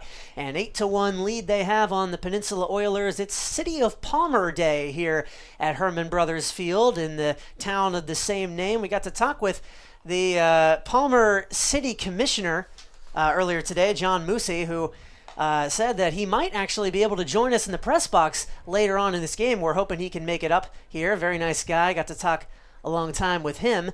We're not promising anything, but he said he would try to make it up. I think he's manning a booth down at field level, selling some T-shirts and some stickers to advertise the town. Not that the town needs much advertising, as you can see by the view we have right now and hear from all the fans that are so enthusiastic to keep coming down here day in and day out to root for their favorite teams and ring their cowbells accordingly. Here's Brandon Duran facing off against Emerson Fleck, who's on for a 3rd inning of work.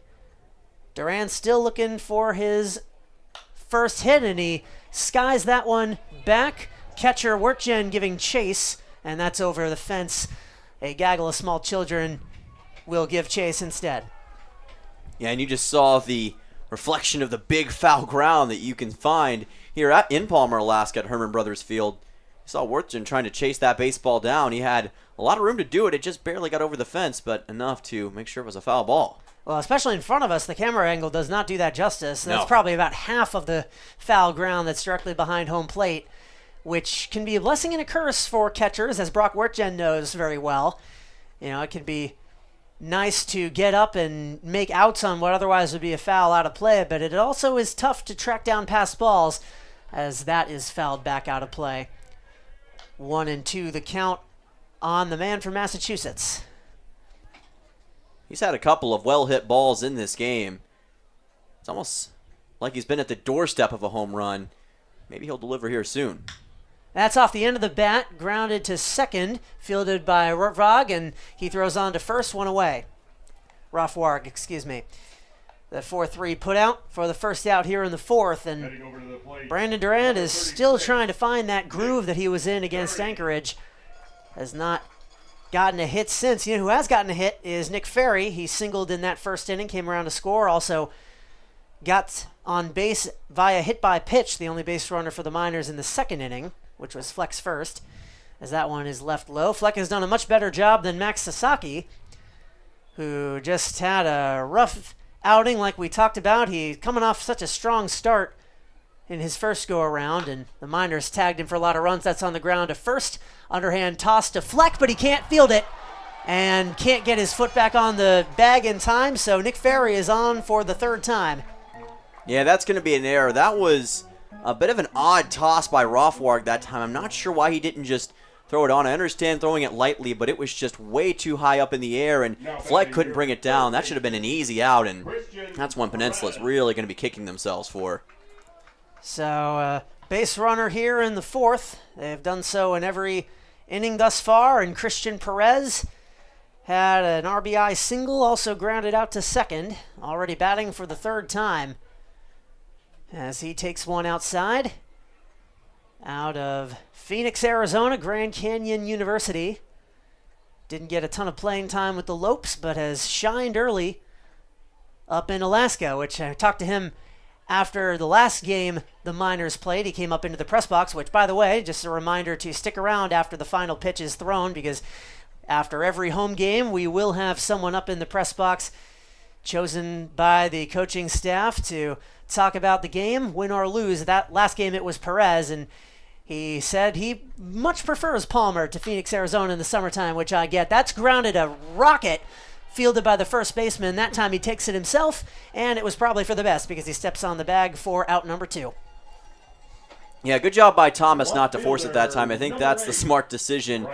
You saw the underhand toss by Rothwag and how that kind of backfired last time, so don't make it hard on yourself. Just get the easy out, get the big second out in this game, and we see Ferry move on to second.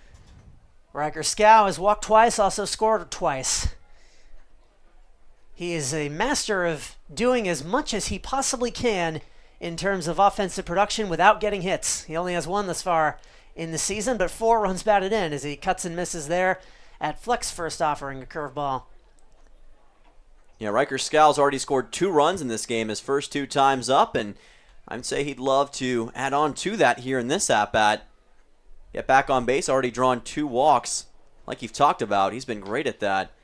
Just being very patient with his at-bats and trying to do that here once again. 0-1 from the future Cougars left outside. That kind of recognition is really a gift from a baseball player. Sometimes as a player you want to be really aggressive with these at-bats and you want to swing for the fences. You feel like you've got a pitcher right where you want him, and then all of a sudden you're struck out. So it takes a lot of great discipline, and sometimes it's learned over a number of years, but Riker Scow has shown a lot of that in spades here today.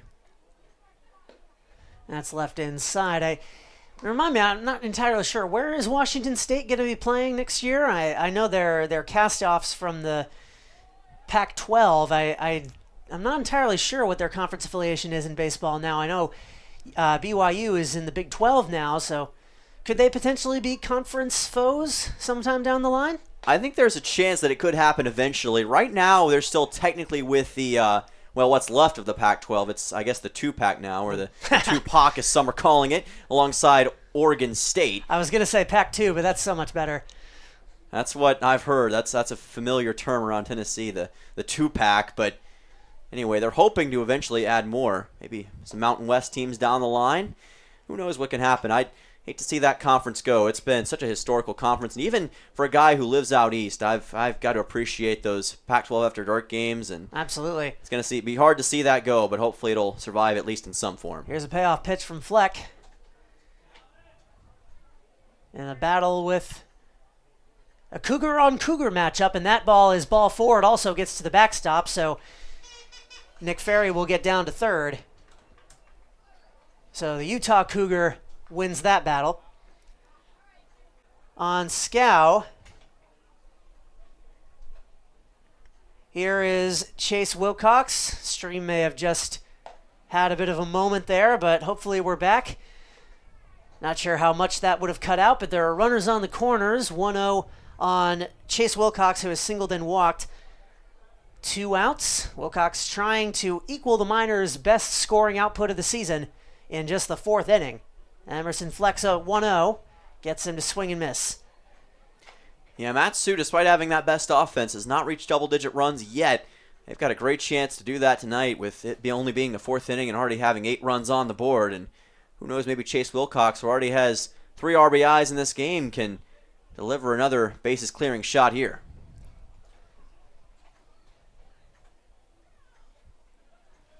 Before this game, Chase Wilcox hadn't really had that signature performance. Tonight has certainly been that. And he's trying to add to it right here. Runner goes on a 1-1, and that's spoiled back out of play. Out towards the beautiful Pioneer Peak. I understand you had a great day today. You went up to Independence Mine State Park and I did. Hatcher's Pass. Those clouds that you see right now have been there all day, but they were just above the mine parking lot. Couldn't have been 100 feet below the clouds, which is a really cool thing to see. Of course, the snow on the ground in June is bizarre, even for someone from the northern part of the United States as I am. There's the lower 48, and then there's here. All throughout the summer, there'll continue to be snow up there. It was really great to see that. It's a beautiful area. I had the pleasure of summiting Lazy Mountain this past Monday on one of the off days, and it was an incredible hike.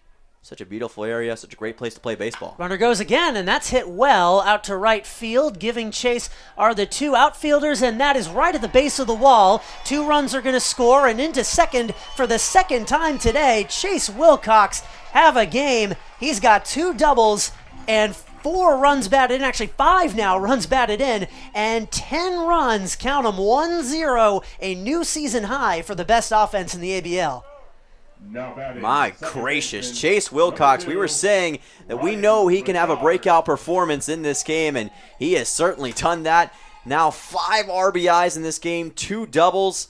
I think that there's a great chance we might see him as the man for the post-game interview after the game is over. And how about that? Matsu now up 9-1 in this game, or actually check, it should be up 10-1, I believe. 10-1, yeah. There was a scoreboard malfunction there, but they've now broken the record this season for runs, so how about Matsu?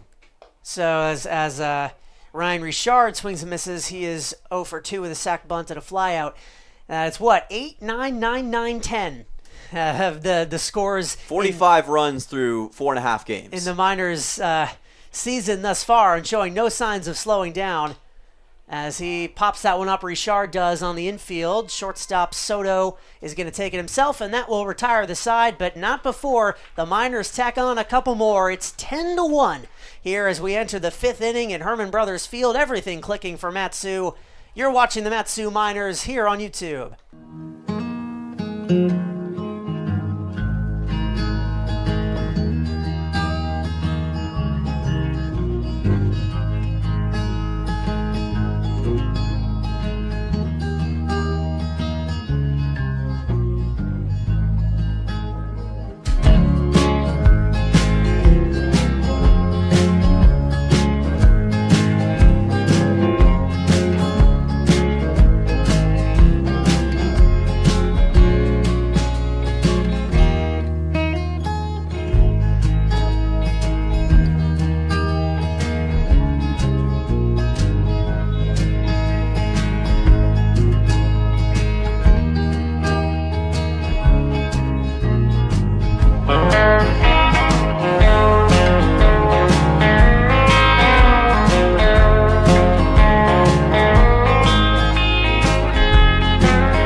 To the 5th inning we go in Palmer. Beautiful Herman Brothers Field, side of an even more beautiful 10-1 advantage for the Mat-Su Miners. And Dylan, you know the drill by now. Who's on the bump for Mat-Su? That is Noah Kendrick, man from Conference USA, my home conference. Always happy to see somebody representing. We've already seen him once this season. Had 3 2/3 innings pitched against the Oilers back on Sunday. Gave up 2 hits and had 1 earned run given up, but also 4 strikeouts. He was a K machine against the Oilers on Sunday. Now we'll see if he can get it done here 4 days later at home once again against Peninsula. Facing off the top of the order, Max Wafrarg, Petey Soto, and Colin Robson due to lead off. I think I've pronounced Max Wafrarg's name differently, about 6 different, slightly different ways, and hopefully one of them was correct. I believe we were told it was Wafrarg. Yes. By the Peninsula Oilers broadcaster before the game. And he's been hit by a pitch. He came around to score. He was the first batter of the game who touched home. No one has come particularly close to doing that since for the Oilers. As he looks at a ball just outside, he's also grounded out to third in this inning, or in this game rather. Starting second baseman for the Oilers, who are just trying to go through the motions and get through this one. As Wafrarg takes strike 1. Both teams with a pair of errors in this game, so it's not like the Miners can say everything has been perfect. But as has been usual in every game except for the Bucks game, it is almost certainly not going to matter. Yeah, this has been complete domination. If you've ever seen Monster Jam, it's been like that monster truck. Maximum destruction is the best way that I can describe this game. It has been a complete tour de force by Mat-Su so far, and now I've already broken their record for runs scored in a game this season with 10, and there's still plenty of baseball left. That is ball 3. I think Soto might have lost, or excuse me, Wafrarg might have lost track of the count. No, it is ball 4. No, I think the count on the scoreboard was wrong. That was ball 4. So Wafrarg is aboard for the second time. I think that might be the first time in the history of the spoken English language that someone has used the phrase Monster Jam and Tour de Force in the same sentence. Yes. Monster Jam is a popular attraction at the JMA Wireless Dome up in Syracuse. Oh, really? Fill it up with dirt. My freshman year, I lived in a dorm that was right next to the dome, and those dump trucks kept me up all night with their incessant beeping as one after another. There had to have been 30 of them. Petey Soto takes strike 1. He has popped out and walked. They're one by one backing into the dome and filling it up with dirt.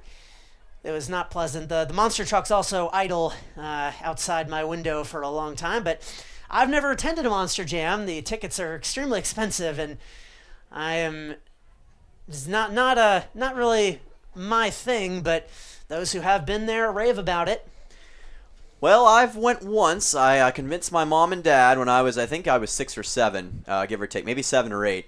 Went to Bridgestone Arena, watched Monster Jam because I watched it every week on Fox Sports 1. I think it was Speed Channel still back then, and always loved it. It was always a good time, and hey, if you ever haven't seen Monster Jam, it's a pretty fun outing. You won't regret it. I know that I have always remembered it. Well, and if you're in the area ever during this summer, we don't have monster trucks around, but there are a couple speedways in the area. There's one in Anchorage, one I believe here in the Mat-Su Valley as well. Yes. And they have races there most weekends. Just got a piece of that there, Petey Soto to stay alive, 1 and 2. At the Alaska Raceway Park, they have almost weekly features. They have both a half-mile racetrack and also a drag racing venue. So they have basically weekly events over there, and it's always a good time, draws a lot of people. I'm a big Formula One guy, but I've never been to a NASCAR race, a stock car race. I might try and do that. That's lifted into right center field by Soto, ranging out the second baseman Richard. He makes the grab overhead for out number 2.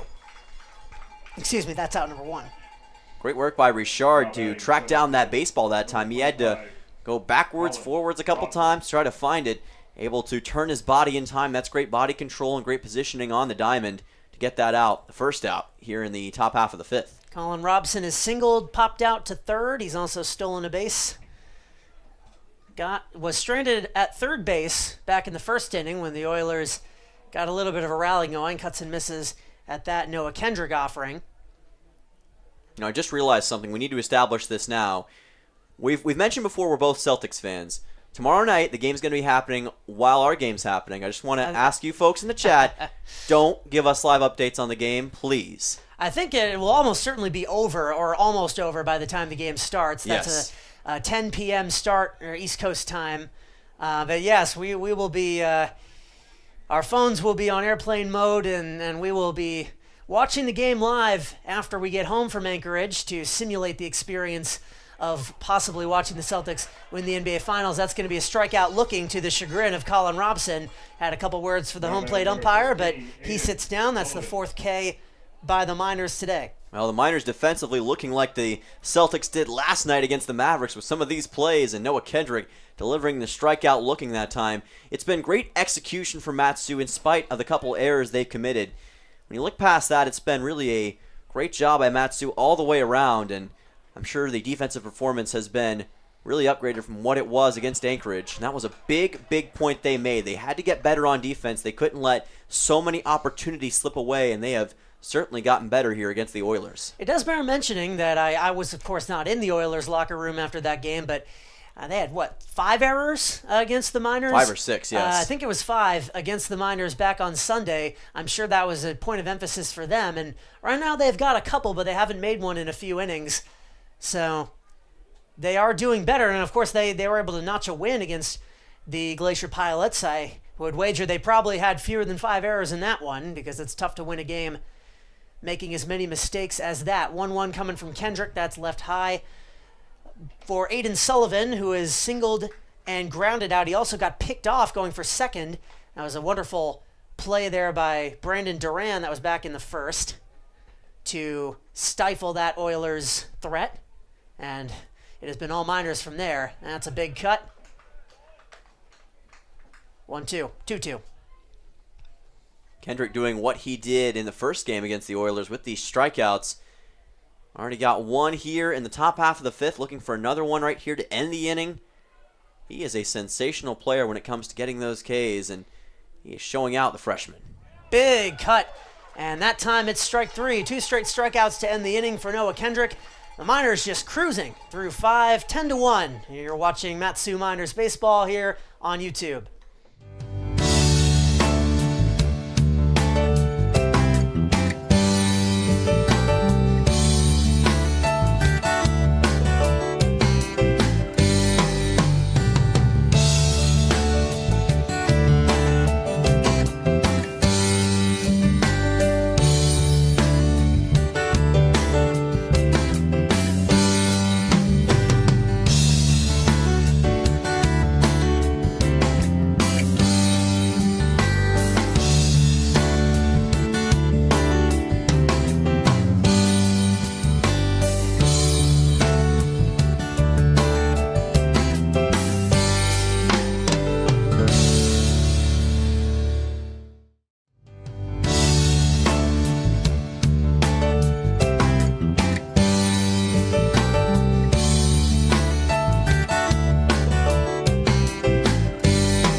To the bottom of the 5th, the Matsu Miners have Drake Kerr, Don Patrizzi, and Kellen Strohmeyer due up in a game they lead 10-1 here at Herman Brothers Field in Palmer, Alaska, a town that my new color commentator for this half inning knows a little bit about. I'd like to welcome to the booth the city manager on the Town of Palmer Day. It's John Moosey. So happy to have you up here. Thanks, Charlie.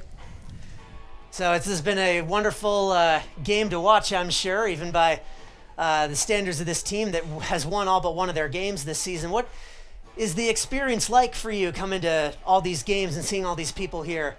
You really get attached to the players, and then they go away, and then you got to start all again. So the first batter is Drake Kerr. I'm really impressed with this kid. The first game, I don't know if you remember, we were scuffling, couldn't put any runs. Kerr ended up on third base. Straight steal home, and it got the team rolling.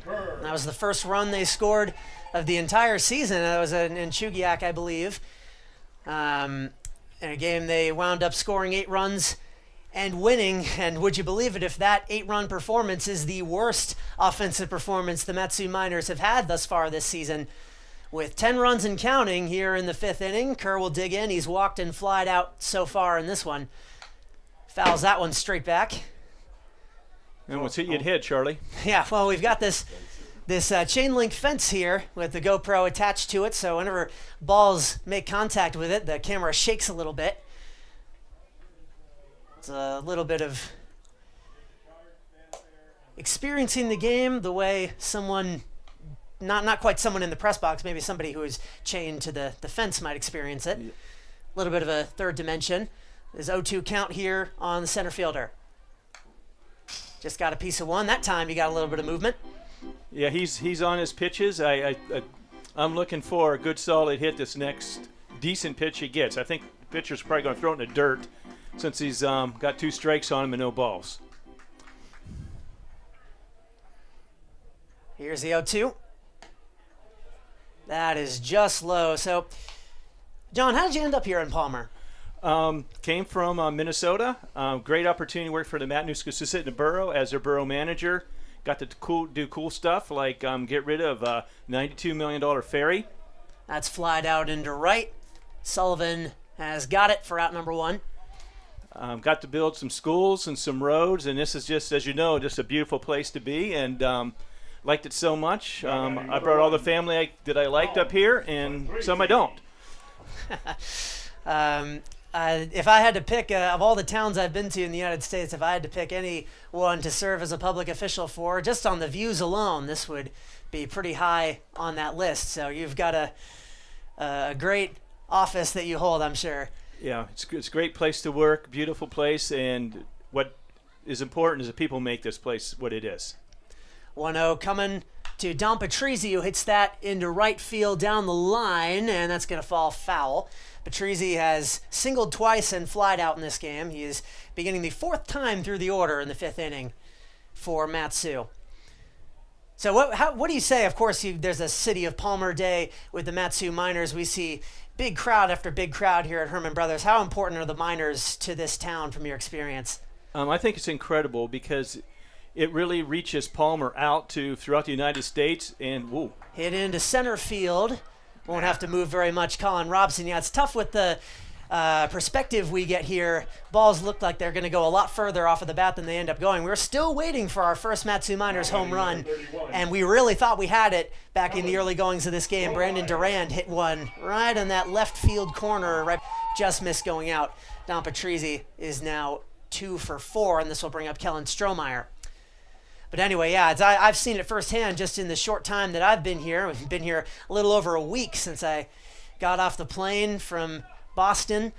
It is a really tight-knit community. Everyone's very nice, and they all, we really saw it when we were walking through that parade on Colony Days, giving out those free tickets, and felt like the entire valley was there just cheering us on. It was really special. You don't see that with a lot of baseball teams around the country.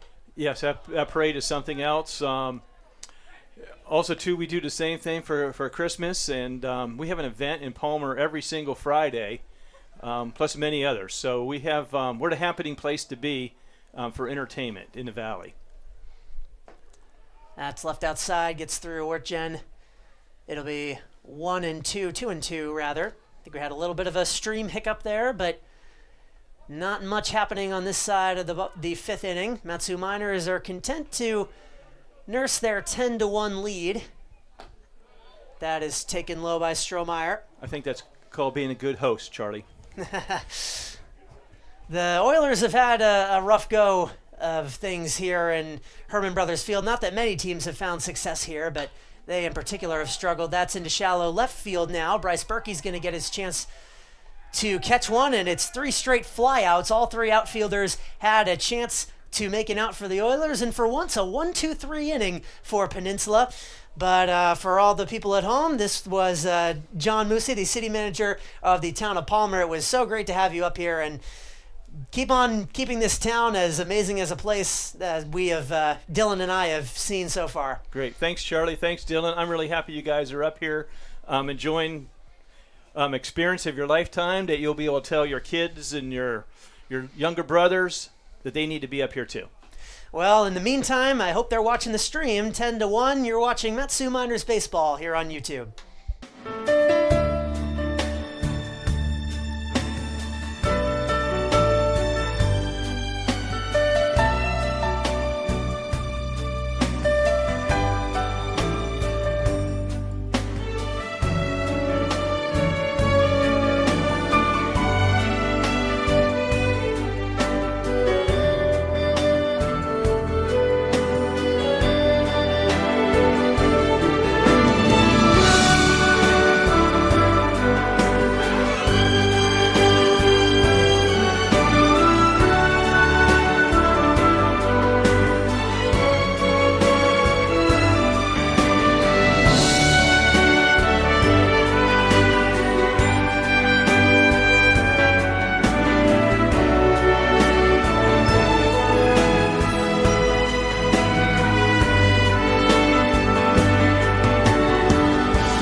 To the 6th inning we go. The Peninsula Oilers with Ty Thomas, Kyle McDaniel, and Andres Mitat due up in a game they trail by 9.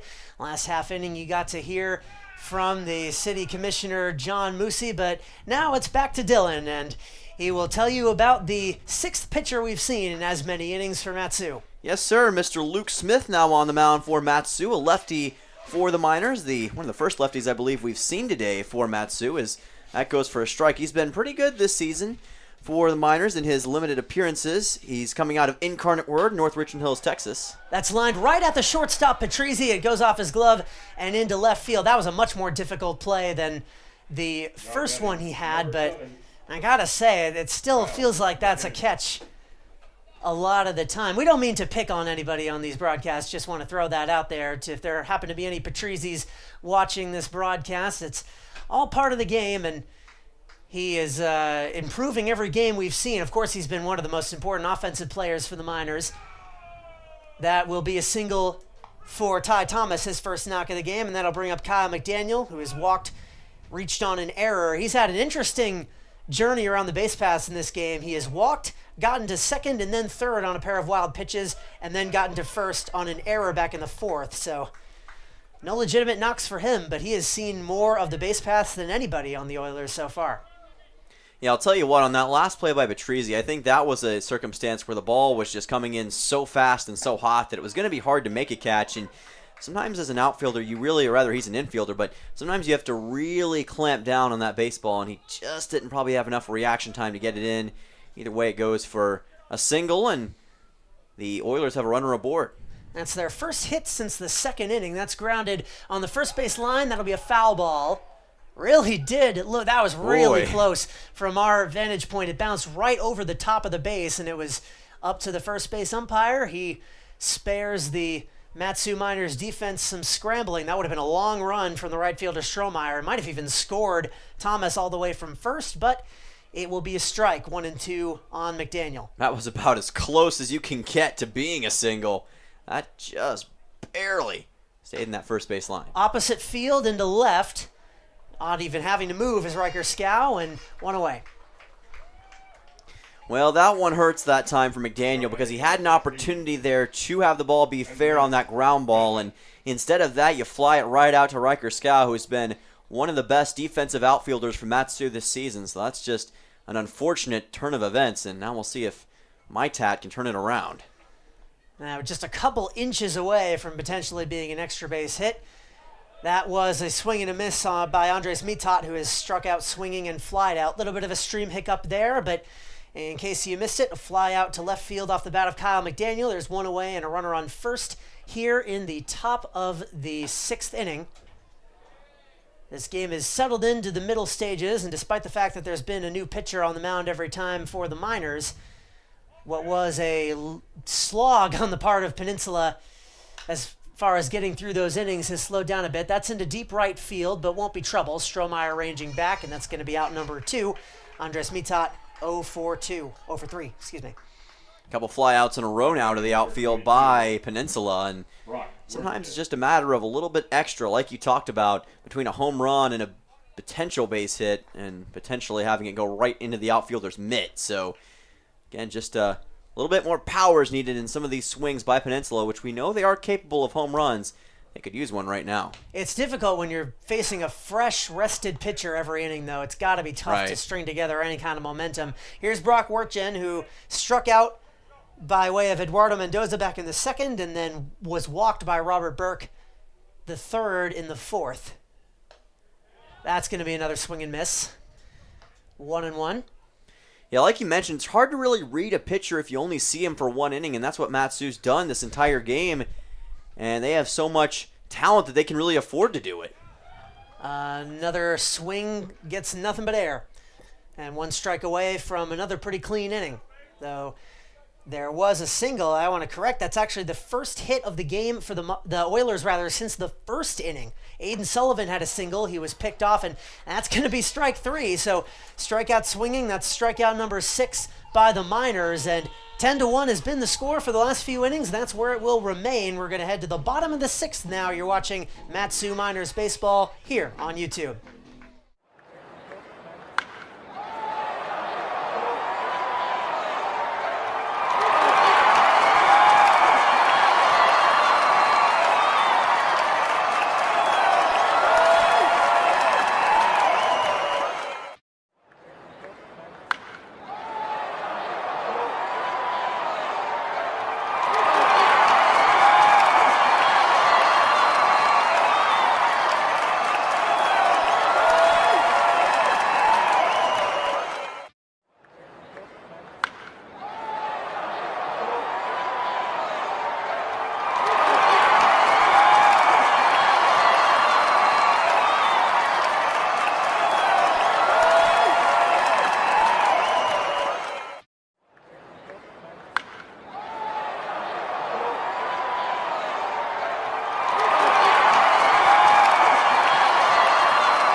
Welcome back to Herman Brothers Field in Palmer, Alaska. It's time for the bottom of the 6th inning. The Oilers in a 9-run hole, and they've got a new man on the mound to try and prevent that lead from getting even bigger. Dylan, who is it?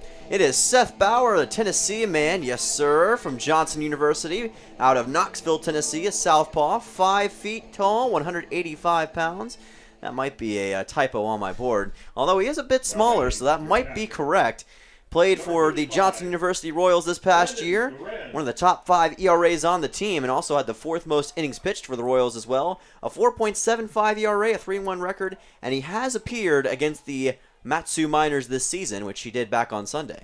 I want to say it's 5-10, not 5-0. Yes, I was about to say, I I knew something wasn't right. Yeah. It will face off against the heart of the Matsu Miners lineup, although Brandon Durand is looking to break out of a little mini slump. He is 0 for 3 in this game, has not gotten a hit in close to a week now. He's popped out into foul territory in the first inning, flied out to left, and grounded out to second base. In the 6th inning of a 10-1 game, gotten a few messages, not in this game, but in games past, as he swings and misses there. Quick 0-2 on the man from Bryant on whether or not you can see who's on base and what the count is with this score bug. Have to understand this score bug is updated manually by hand. As you can probably see, whenever there's a run, the score disappears for a second and then a new score shows up as that's off the end of the bat into foul territory. Giving chase there briefly was Thomas, but no dice there. It will stay 0-2. So it would be very difficult to keep that updated with the count and the base runners, but fear not, there is a way to stay updated with that. If you want to head down to the Matsu Miners website, is that's tagged into left field deep. It's looking a foul though. Brandon Durand, someday he will break through. That one caused me to stutter because it surprised me so much. I was talking about whatever I was talking about. Yeah, you can see the live stats on the Matsu Miners website. Dylan Simmons is doing a face palm with his notes there. When is it going to happen? I swear, it's going to have to happen eventually. It's like when you think you've gotten to the top of the mountain and then there's a false summit. That's what I have to feel, and I'm sure Brandon's feeling every time he drills one of these baseballs, and it looks like it's for sure going to be over the wall, and then it ends up being a foul. That one was foul as well. Back out of play. It's been 0-2 for a while here. Bauer's going to try and finish him off. Off the end of the bat, that is going to be in the right field and caught by Aiden Sullivan. So a day to forget for Brandon Durand. He's 0 for 4. Went to the opposite field that time. That was a pretty good-looking shot off the end of the bat, but unfortunately went right to Sullivan. But nice opposite field attempt. We'll see if Ferry can do anything about this situation. Nick Ferry has singled, been hit by a pitch, and reached on an error. That was the miscommunication on a ground out where the third baseman, Thomas, tried a bit of an ambitious underhand throw to the pitcher who was coming to cover first base, and that was ended up not finding its mark. That's not fielded very cleanly by Wertjen, but no base runners to punish him. The first 1-2-3 inning of the game was recorded, or at least on the Matsu offensive side, was recorded back in the 5th. As that just misses the strike zone, 3-0. You know, it's interesting. Matsu has really turned a new page when it comes to their play style. Last year they won thanks to their pitching. We've talked about it this year. It's been largely because of that offense. We see another walk drawn here, this time by Ferry. But it's been interesting to watch this transformation, and it shows that head coach Tyler Brunn's squad, they can win in a variety of ways. They can win in a given year thanks to pitching. They can win due to hitting. And they can win due to offense. And that's what we're seeing here in 2024. You go from the best pitching team in the ABL last year to potentially the best offense in the ABL this year. And it's just been interesting to watch that transformation. Christian Perez is singled, grounded out, and popped out. Swings through that one. Now, it's not to say that the pitching for Matsu is bad by any stretch of the imagination. No. That Bucks game notwithstanding, they have been fine, serviceable. Of course, they've held this Oilers squad to 1 run thus far. But the offense has just been rendering that a moot point. Seth Bauer's bringing the heat, though. He's induced an 0-2 count now in the first 2 of the first 3 men he's faced. You talked about defensively. Outside of the Bucks game, they've played pretty well on defense as well. I mean, the next highest total was the Anchorage Glacier Pilots game, in which they gave up 4. That is a strike, allegedly. Strike 3 will sit down Christian Perez. He wasn't too happy about that. Yeah, I think he thought that was outside that time, and it just barely, I believe, painted the corner. So that's a big second out here for Bauer.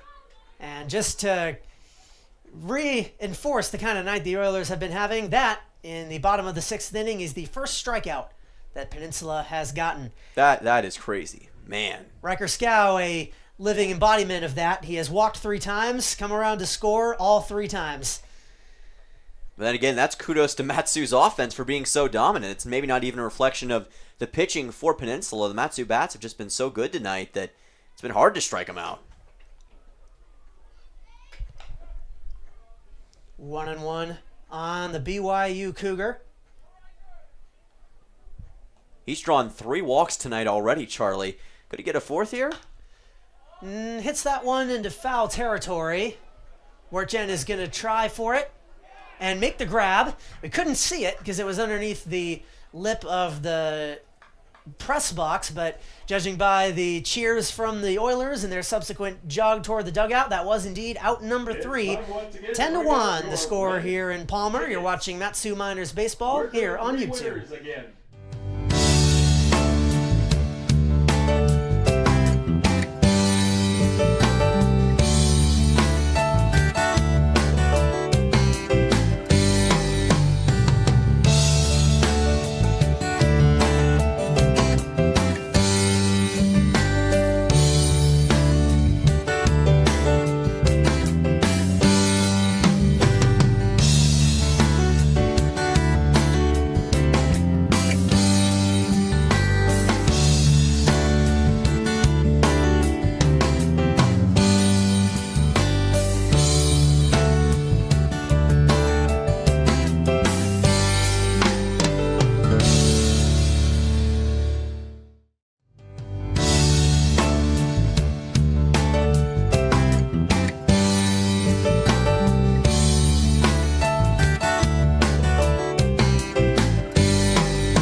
On to the 7th here at Herman Brothers Field under the beautiful Matanuska Peak in the Matsu Valley that bears its name, and the Matsu Miners wielding that name with pride. They have a 10-1 lead over the visiting Peninsula Oilers.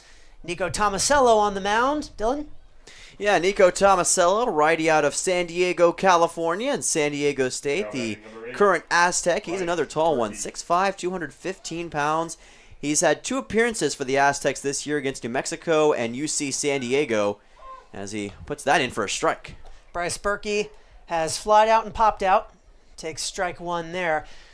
We've gotten to interview a couple of those very exceptionally tall players on the Matsu Miners already, including Rocco Bernardina today, and they really do tower over you. One of the guys last year who were up broadcasting for Matsu as Bryce Berkey gets a piece of that is Austin Barrick, another New England attendee of Syracuse University, who is a 6'8" broadcasting student. Imagine he had a devil of a time fitting in the probably had to sit back a little bit in this press box when he got to call games. That's on the ground to second base. Nice painless put out there for out number 1. Bryce Berkey is 0 for 3. He and Jesse Cook, of course, both from Syracuse, Matsu fans watching on who might remember them. They were instrumental in telling me what to expect when I got this position and helping us get the broadcast set up in the opening days of being in Alaska so that we can bring this stream to all of you. So we owe them a lot of thanks. That is strike 1 dropped into Max Rothwarg, who has been hit by a pitch, grounded out, and walked. Takes 1 in the dirt, 1-1. Yeah, they've been tremendous influences for Matsu for 2023 and even here in 2024 with us. And they were exceptional broadcasters last year. And off the end of the bat, that's down into right field for a base hit. Max Rothwarg is aboard. His first hit of the game, although he has reached base 3 of the 4 times he's batted. 4th total hit for Peninsula in this game, according to what we have. And just hit that one off the end of the bat. Another opposite field shot. Nice play into the 4-3 hole. And it's been kind of an untapped territory in this game. Peninsula, I guess, striking first in this situation. Yeah, I believe we might have given an error that the person operating the scoreboard decided was a hit, but that was no doubt about that one. A single by Rothwarg. He did score the first run and only run thus far of the game for the Oilers. He might come around again if Petey Soto can help him out, who has popped out twice and walked in this one. And he takes a pitch in the dirt. For the first time in a while, the catcher Durand actually is having to be mindful of men on the base paths. Yeah, it's a bit of an odd situation for him. Usually he doesn't have to worry about it. Since the start of the game in the first inning, that was really the most danger Matsu has been in this entire affair, and ever since then it's just been complete domination after that bottom half of the first. That's hit high but not very deep, and will be fielded by the third baseman Perez, 2 down. Yeah, pretty easy that time, and it looked like it had the potential to go even further for Soto, but it just did not have the velocity on it and made it easy for Christian Perez. Another quick second out, and again Peninsula on the doorstep of another scoreless inning, which would be their 6th straight. I think I'm getting my vision calibrated here in terms of seeing balls from this vantage point up in the press box. However far it looks like they're going to go, you can probably subtract 10-20% of that, and that's going to be what it ends up happening. Here's Colin Robson, who singled in the first, then popped out and struck out looking. 4th time through the order for Peninsula. Shows bunt, but that's low. No player for the Oilers has gotten to face the same pitcher twice. In a bullpen strategy to end all such strategies by Matsu. Less a strategy and more so just a trying to keep his team prepared for the MLB Showcase over in Anchorage. Those games are all 7 innings. They don't count toward the standings in the ABL, but it can be argued for the players participating in them. They are the most important games they will play all summer. A chance to get in front of MLB scouts and hopefully keep that major league dream that all these guys on all the teams in the ABL have alive. Yeah, that's the end goal, is to get to the MLB, and the Alaska Baseball League, a great vehicle to doing just that. And this MLB Showcase, even though it doesn't count towards the ABL standings, folks, it's just as important as any other game of the season, especially for these guys. That's code for please watch our broadcast. That one's low. Durand, that was actually a pretty good attempted tag by Richard on a not great throw by Brandon Durand, but a stolen base for Max Rothwarg. And for the first time since the 3rd inning, the Oilers have a man in scoring position. But yes, please watch the broadcast as well. We would greatly appreciate it, but it will be a very important game for these guys, and I think we'll see some of the best plays all season and some great talent. That's going to be ball 4, so the stolen base is moot. Robson reaches base, and now the Oilers, for the first time in a while, have perhaps a scoring threat brewing. Well, if you remember, they had a runner in scoring position at least in the first 3 innings, so they did. They had opportunities early on. They just never could answer against the early Matsu rampage, and outside of that 6 runs scored in the the bottom half of the first, it's been a bit more even, although the Miners offense has had a bit more leverage in this game, but the outlook wouldn't look nearly as bleak as it is right now if it hadn't been for that tough first inning for the Oilers. After that first inning, the Oilers have had multiple base runners at the same time in an inning twice, including the situation right now. Aiden Sullivan does have a hit as well as a ground out and a strikeout, and he golfs that one opposite way foul. And we've seen in these games over and over again, it's really one frame of the game that sometimes determines who wins. With the Miners, it's been really one inning of destruction, and then from then on, they can kind of at least put it into cruise control, so to speak, although they just do want to keep the foot on the throttle, but it's been a lot easier to have that one incredible inning. Swing and a miss at a pitch in the dirt, 1-2. For the right fielder on the team from Kenai. We mentioned it before, the Matsu Miners will be heading down to Kenai on the southwestern, I guess, coast of Alaska, if you could call it that. It is a coast that faces west, but it's on the eastern side of the state. That's grounded foul. I can't quite do it justice. They'd have to look that one up in a... One of the 500 coastlines in Alaska. Yeah, so they say. This team has a devout following in their fan base, as we've seen in the couple times the Oilers have come to our park. The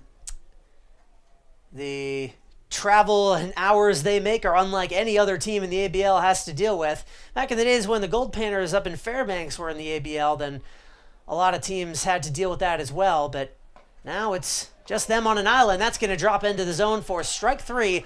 Another painless inning, a couple base runners, but nothing that the Miners pitchers can't handle. It's 10-1 here. To the bottom of the 7th. You're watching Mat-Su Miners baseball here on YouTube.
On the other side of the 7th inning stretch, we have the Mat-Su Miners back in action here at the bottom of the 7th. Seth Bauer on for another inning of work for the Oilers, and he'll face off against batters 7, 8, and 9, Wilcox, Richard, and Kerr, who will dig in to start this inning. Mat-Su Miners, a feel-good day all around. Temperatures dropping here in Palmer, but the crowd is only growing. I think we might have just gotten ourselves another souvenir. I see that's on the top of the netting. Right in front of the press box. Might go snag that one. We've already got one ball up here in this press box. Cutting a miss there from Wilcox, who has had a game to remember. 2 doubles and a walk. He has scored twice and driven in 5 more. So 7 of the 10 runs that are on the scoreboard for the Miners are either directly or indirectly attributable to Wilcox. That time, though, was not his plate appearance. He's exchanging some words with the home plate umpire. He goes down on strikes. 1 away here in the 7th. I was just about to say, he's accounted with his own bat for 5 of those runs. And you talked about the 2 runs he scored himself. So he's definitely been the player of the game for Mat-Su. It's been the breakout performance they've been waiting for from him. And I'm sure it'll be the first of many for the man from Central Missouri, having himself a day. So after not getting a strikeout until the 6th inning, 2 of the last 3 Miners to bat have now struck out. Here's Ryan Richard, who, along with Brandon Durand, has been trying to join the party as far as reaching base, which he has not done yet. He has flied out twice and hit a sac bunt. Yeah, it's been an unusually quiet day for him. He's usually known for his explosive 3-hit, 2-hit performances, but just hasn't quite gotten into the groove in this game. Still time to do so, but a bit uncharacteristic. We'll see if he can take an opportunity late here. Miners have not scored a run since the 4th inning. It's now the 7th. Not that they've needed to. That one is outside, 3-1 on the Louisiana native. Gives you a certain comfort level when you're up by 9 for most of the game, so I'm sure it certainly helped the Miners. 3-1. Popped him up on the infield. First baseman's calling for it, and he gets it. Has to kind of dive for it at the last second, but Thomas makes the adjustment. 2 quick outs here in the 7th. Yeah, he kind of had to adjust to that thing late. It looked like he thought he had it over on one side and then had to quickly move his way over, but did a good job of locating the baseball. Lunged at it, got the baseball, and that's out number 2. Drake Kerr will bat with 2 away, and the base is empty.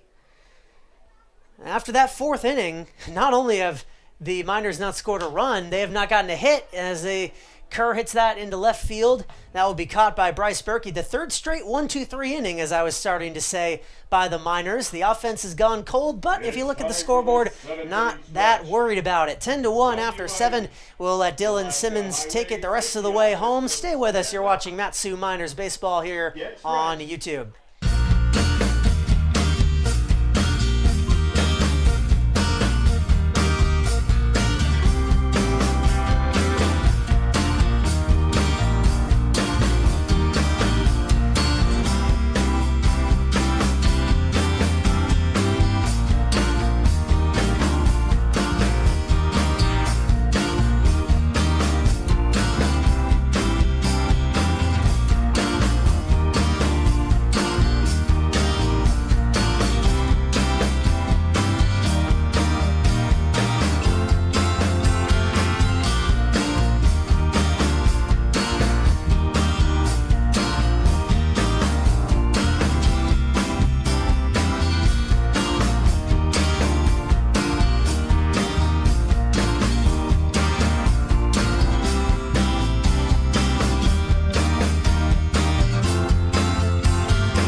Welcome back to Palmer, Alaska. They just played Take Me Out to the Ball game. It's the top half of the 8th inning, not the bottom half of the 7th, just to clarify. But there is a new man on the mound, Ashton Johnson, who's had himself a good set of appearances so far for Mat-Su. What do we have on him, Charlie? Finally, I get a chance to talk about the pitcher out of Salt Lake City, Utah, the College of Southern Idaho. He's 6 foot 185, a lefty. 3.38 ERA, 52 strikeouts in 48 innings. Just 7 appearances for the College of Southern Idaho. 7 in the 3rd innings against Utah State Eastern. That was his best game of the season. Also had 9 strikeouts in a game against Treasure Valley. So he is known to rack up those Ks, and will try to do so here against an Oilers offense that has really struggled in high school. Out of Olympus High School, the number 6 left-handed pitcher recruit out of Utah.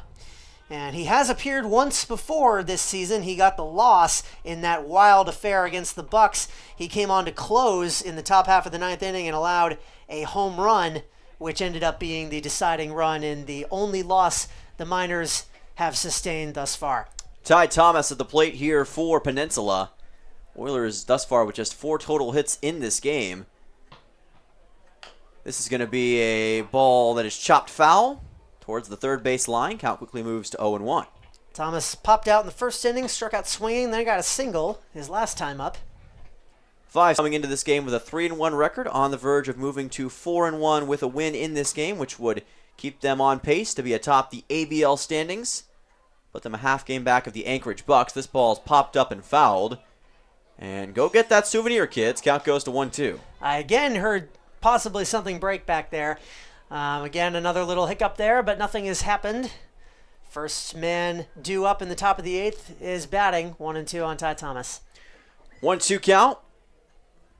And here's a cut. Throw to first is going to be in time, and that's going to be a strikeout for Ashton Johnson to lead things off here in the top of the 8th. Able to get Ty Thomas. Second straight K for the Miners pitchers dating back to the end of last inning. I believe that is 8 on the game. Let me see here. Yes, that's 8. Across 7 and change innings. Pitching-wise, it's one of the best performances for Mat-Su this year. Here's an opposite field shot, and the catch will be made by Riker Scow in deep left field, 2 away quickly. The pace of this game has just completely changed after the early goings. There have been a few isolated base runners here and there, but no sustained momentum. Lots of 1-2-3s, lots of just cruising along for both of these teams. Oilers probably just wanted to get through this and move on to the next one. Miners trying to keep their arms as rested as they can before the big showcase tomorrow. There's a looking strike delivered by Ashton Johnson. This is Andres Maitat at the plate. for the Peninsula Oilers. 2 quick outs for Matsu. For as brutal of an offensive performance this has been on the part of Peninsula, only 2 of their hitters have not reached base yet, and Maitat is 1. He has struck out once and flied out twice. That is an exceptional mark. 0-2 count here for Johnson, trying to get a strikeout and end this frame. Bring it to the bottom of the 8th, where Matsu can put on some insurance runs. Got plenty of insurance already, but hey, why not a little more? 0-2 and 2 away. And this pitch is well high and up above Durand. It lands harmlessly into the cage, and the count moves to 1-2. Might be the first time we've seen a pitch shake the camera this season. It happens, just slipped out of his hand. Still a 1-2 count. Yeah, that certainly did. Just kind of slipped out a little bit, lost control, and they're going to stop the game for just a moment because a baseball from the dugout somehow got away. They're going to bring it back. So no harm, no foul. 1-2 count here. Maitat trying to get something going for Peninsula and one of their last chances in this game. 1-2, and it's a swing and a miss. And Ashton Johnson keeps the torrid hot streak alive for Matsu. Another K in this game, and we're on to the bottom half of the 8th inning. Miners in cruise control trying to win their 4th game of the season. You're watching Matsu Miners Baseball on YouTube.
Welcome back to Palmer, Alaska. It's the bottom half of the 8th inning. Dylan Simmons and Charlie Fellows joining you here this evening.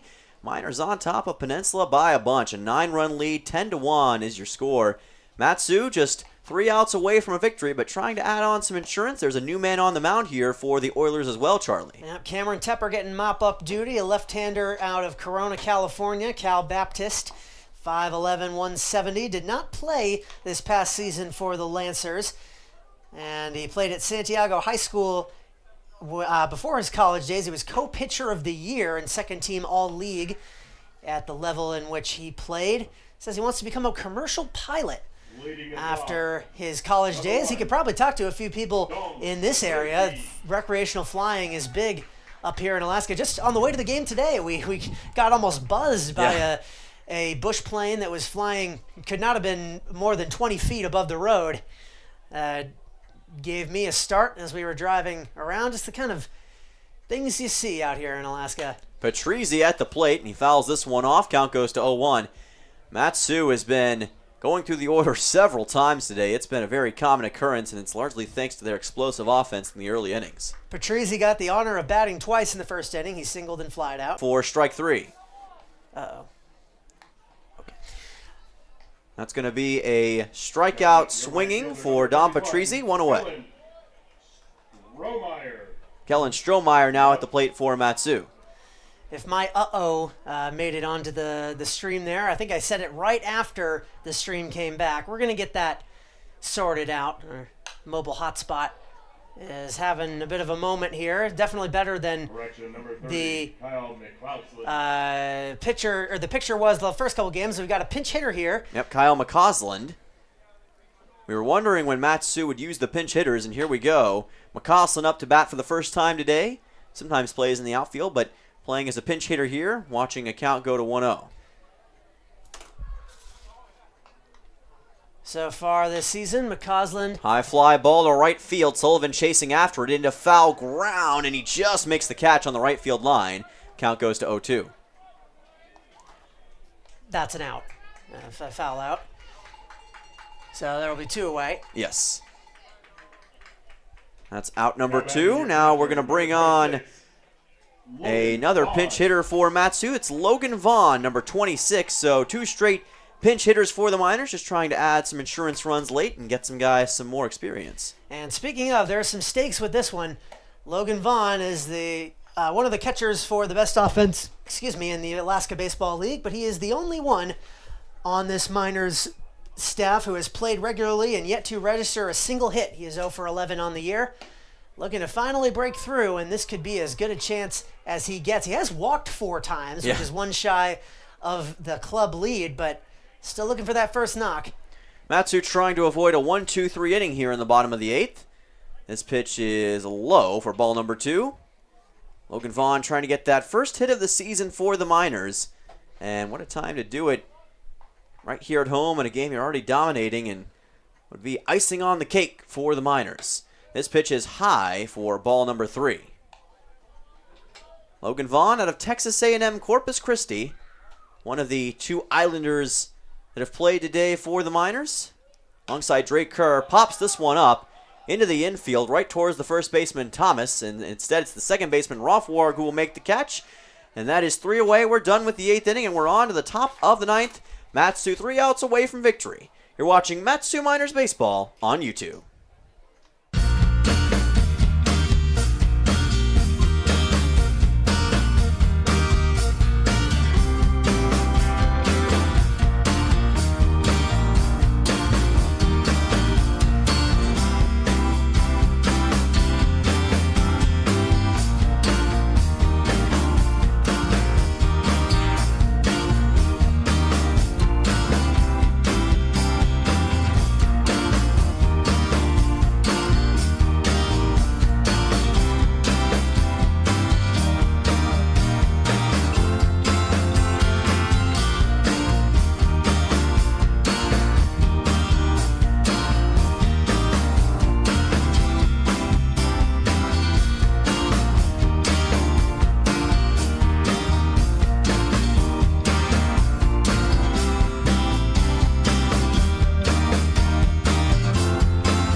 Welcome back to Palmer, Alaska. Dylan Simmons and Charlie Fellows on the call. It's the top half of the 9th, and the Miners are 3 outs away from win number 4 on the season and win number 2 against the Peninsula Oilers. Final man on the mound tonight for Matsu, we assume, Tucker Timmerman. Charlie, what do we have on him? Timmerman, a freshman out of Beatrice, Nebraska, the second Cornhusker to take the mound for the Miners today. 6'3", 220 pounds, had 8.1 ERA and 16 2/3 innings with the Cornhuskers this past season. He has seen action for the Miners. He threw 1 inning of relief, gave up 1 hit and struck out 2. That was on Sunday against these very Oilers. Had a 2.2 innings pitched outing against Creighton during his collegiate career. Topped out at 4 strikeouts against South Alabama back on the 10th of March. Former 3rd-ranked right-handed pitcher out of Nebraska. Trying to get the final 3 outs to get the Miners their easiest win yet. Well, we've went scoreless since the 4th inning. That's the last time that either side scored. Matsu got 2 runs in the bottom of the 4th. Ever since then, it's been no runs on either side. But we'll see if the Oilers can muster one final response down 9 runs. They're going to need a miracle of miracles to make this a game, but we'll see if Brock Worthgen has anything to say about that. 8-9-1 leading off for Peninsula here in this frame.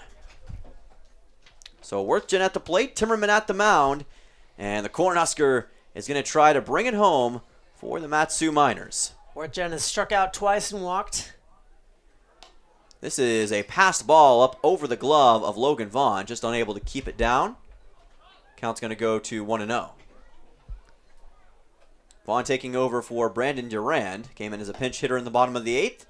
Also in left field is Kyle McCausland now, as the count goes to 2-0. Or right field, excuse me, for Kyle McCausland. On the hitter's side as well, just trying to get everybody as many at-bats as they can, even if it's only 1 or 2. Count goes to 3-0 here. Miners with as dominant of a game as they've had this season. It's been a rout from start to finish. And now trying to get the finishing touches on it. Pitch by Timmerman. And the count's going to go to 3-1 on a looking strike delivered right past Worthgen, who shakes his head and is going to try to deliver this time with a 3-1. Got to reattach that shin guard, too. This is going to be lined into right center field, into the gap for a base hit, and it's going to be a leadoff single for Brock Worthgen here in the top half of the 9th inning. His first hit for the Oilers since the 6th, and only the second hit since the first inning. And it's a big one here. The first knock for Worthgen. Maybe they can get a run to make this, about, I'd say, 10% less embarrassing on the scoreboard. That's what happened with Chugiak Eagle River in the opening game. They were en route to an 8-0 loss at home against the Miners, and they got 1 run in the bottom of the 9th. There's a fastball for a strike from Timmerman. Count goes to 0-1 quickly. Matsu would love to just end it right now and let the score speak for itself, so to speak. He got Worthgen at first. Bryce Berkey at the plate, trying to add on to the Worthgen single. This ball is flown out to deep left field, and the catch will be made out there by Riker Scow. 1 away. So quick out this time. And now we'll go back to the top of the order, and Max Rothwarg for the Peninsula Oilers. And again, it's been tough sledding for the Oilers offense today. They've had runners on base, they've had opportunities, but they just haven't really been able to put together a consistent frame. Their best inning was the top of the first, and ever since then it's been tough sledding here in Palmer, Alaska for the Oilers. There's a looking strike, and the count goes to 0-1. To the 74 of you who've stuck with us through this 10-1 game that has been lopsided for the vast majority of it. I appreciate you for everywhere in the country you may be. Here's a high pitch, and it's swung on and missed by Rothwarg. Count quickly goes to 0-2, and you can bet that Peninsula might be a little bit extra aggressive, just trying to get something here in the top of the 9th. Righty on righty matchup here. Timmerman looking for his first K of the game. Here's the pitch, and he does get the strikeout. And no, I'd rather check it. It's just foul. Just got enough of that. It was very, very close, but you could just barely see that it was fouled. So count still 0-2. If Rothwarg, well, whether or not he reaches base, as long as he doesn't hit into a double play, he's got Petey Soto on deck. This ball's popped up into foul ground. Chasing after it is Vaughn, but it's going to land in the crowd and onto the concourse area. Count stays at 0-2. It's about as close to the field as it could possibly have been without being a foul out. Unfortunate there for Logan Vaughn, but still ahead in the count 0-2 here. These two teams, like we've mentioned before, will meet each other again on Sunday in the MLB Showcase, and then it's 5 straight games in Kenai as Matsu hits the road in that big road stretch. That ball bobbled for a moment by Vaughn, and the count goes to 1-2. That was a pitch in the dirt. Vaughn did a great job stopping that. Would have given Peninsula a runner in scoring position in the bottom of the 9th inning, or excuse me, the top of the 9th inning, which no matter how many runs you're up by is not something you want to allow. Absolutely not. 1-2 pitch by Timmerman. This ball popped up again, and it's going to be a foul. It might land on top of our press box, although I never heard a bang land on the roof. So I think somebody is making that glass breaking sound effect. Yes. I don't think that. There's no way it would happen that many times. I don't know where it could possibly be coming from. If somebody brought like a speaker specifically just to play that sound, I'm not sure. We've heard some strange sounds at ABL What games. a breaking ball for a strikeout that time.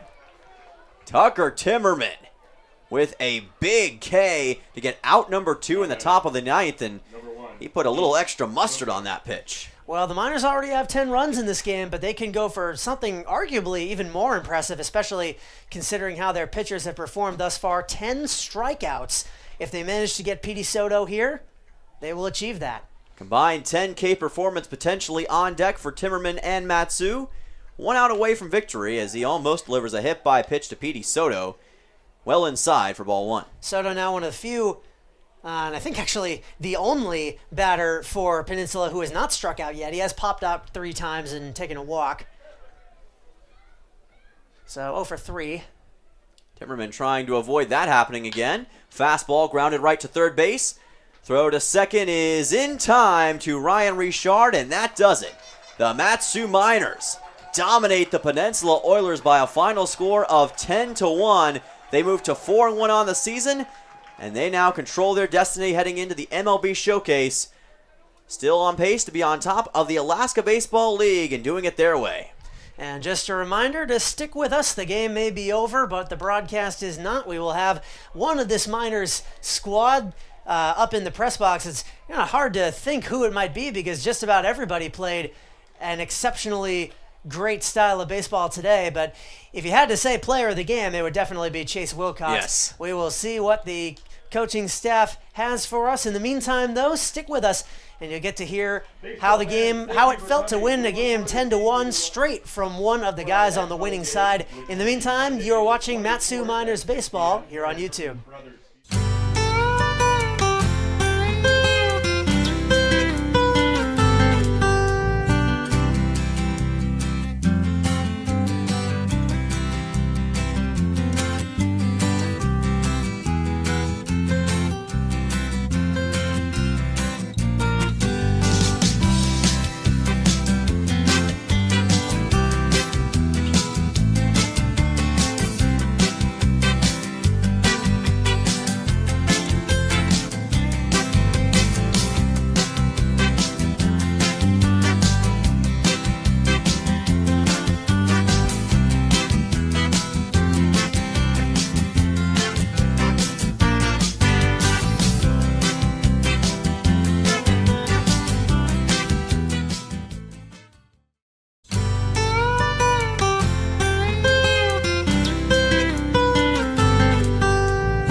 Welcome back to Palmer, Alaska. Dylan Simmons on the call with you, and we have head coach Tyler LeBron after a big 10-1 victory over the Peninsula Oilers. Coach, congratulations on a big win today. You're, I'd say, most dominant of the season. Yeah, it was good. I thought we played all facets of the game pretty well tonight.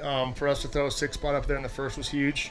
I kind of asked our offense to do that because we knew we were staffing it today on the mound. So it was nice to throw that big punch in the first inning. I thought we threw it well. I thought we walked too many guys, but we'll tighten that up. What did you like about the offense in this game? Because it seemed like they were firing on all cylinders, especially early on here in this contest. Yeah, I thought we earned those runs tonight. You know, we didn't rely on them kicking around or walking a bunch of guys, but we took advantage of when they did walk guys. Chase had a huge night for us. The bases clear in the first was huge because I think we had 4 hits at that point, but only 1 run. So we were looking for a big punch, and he gave it to us. But no, I thought we took really good at-bats. We had a good approach tonight before the game. We talked to our guys kind of what we wanted them to look for, and they executed that perfectly. We saw 9 different pitchers for Matsu in this game, and saw a lot of great pitching alongside. What was the idea behind that? Well, that's Steve, our pitching coach. He kind of asked me before the season. He's like, hey, I have a plan. I want to execute, and you just got to trust me. And I said, I trust you 100%. You know, we have the MLB Showcase coming up in the next 3 days, and I think he wanted to make sure everyone was available to be able to throw in front of scouts. Yes. And so it worked perfectly today. I think it's hard for offenses to see a different inning or a different arm every inning because you just don't get used to the same guy, the same arm slot. So it worked to our advantage tonight. Yeah, big win against Peninsula tonight, and obviously you'll play them a lot in the upcoming week in the big Peninsula Oilers road trip, as well as the MLB Showcase. A lot of big baseball coming up, and how do you keep this momentum going into these next few games? It's just show up and do your job. I mean, that's kind of the MO that we have for our guys. The next 3 games will be a little different because we're just trying to get everyone reps. Right. But when we go down to Kenai, that's a big trip for us. So we're excited. The guys are excited. We'll be good to go. Excited for it, Coach. Congratulations on a big win today. Looking forward to more. Thanks, guys. Head coach Tyler LeBron joining us here for this post-game interview. We'll have Chase Wilcox on in just a second. You're watching Matsu Miners Baseball here on YouTube.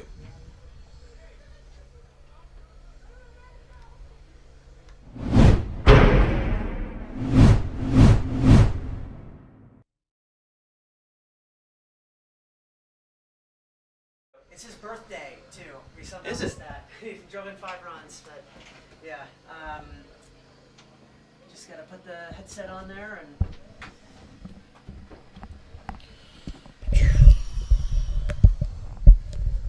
All right, we now have Chase Wilcox for the Matsu Miners, our player of the game today. And also, we didn't know this beforehand, he's a birthday boy today for the Miners and had himself a big performance, a little bit of birthday cake on the baseball field. 5 RBIs and a couple of bases clearing plays, including that 3-run double in the bottom half of the first inning. Chase, what an exceptional day for you. Congratulations. Thank you, thank you. It was certainly a sight to witness. So what was going right for you today? What made this such a standout performance, and what did you see early on against the Oilers? I think just going up there, going up to the plate, not trying to do too much, just trying to get the right pitch and, you know, get my swing off, and saw a couple fastballs that, you know, just ran right into my barrel. Well, it certainly looked like you were in full command of this game at many points throughout. What kind of momentum and what kind of statement does this make for you for the rest of the season, and how do you keep this going?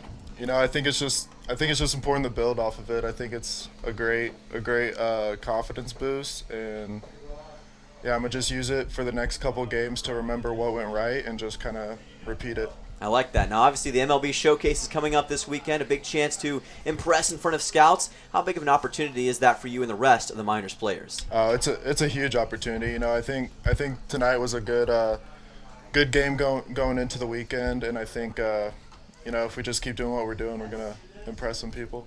All right. Well, thank you so much, Chase, on a big night and a big win for Matsu. And thank you for coming by and speaking with us. And happy birthday once again. Yeah, thank you. Thank you so much. Yes, sir. Chase Wilcox joining us here for the post-game show here on YouTube.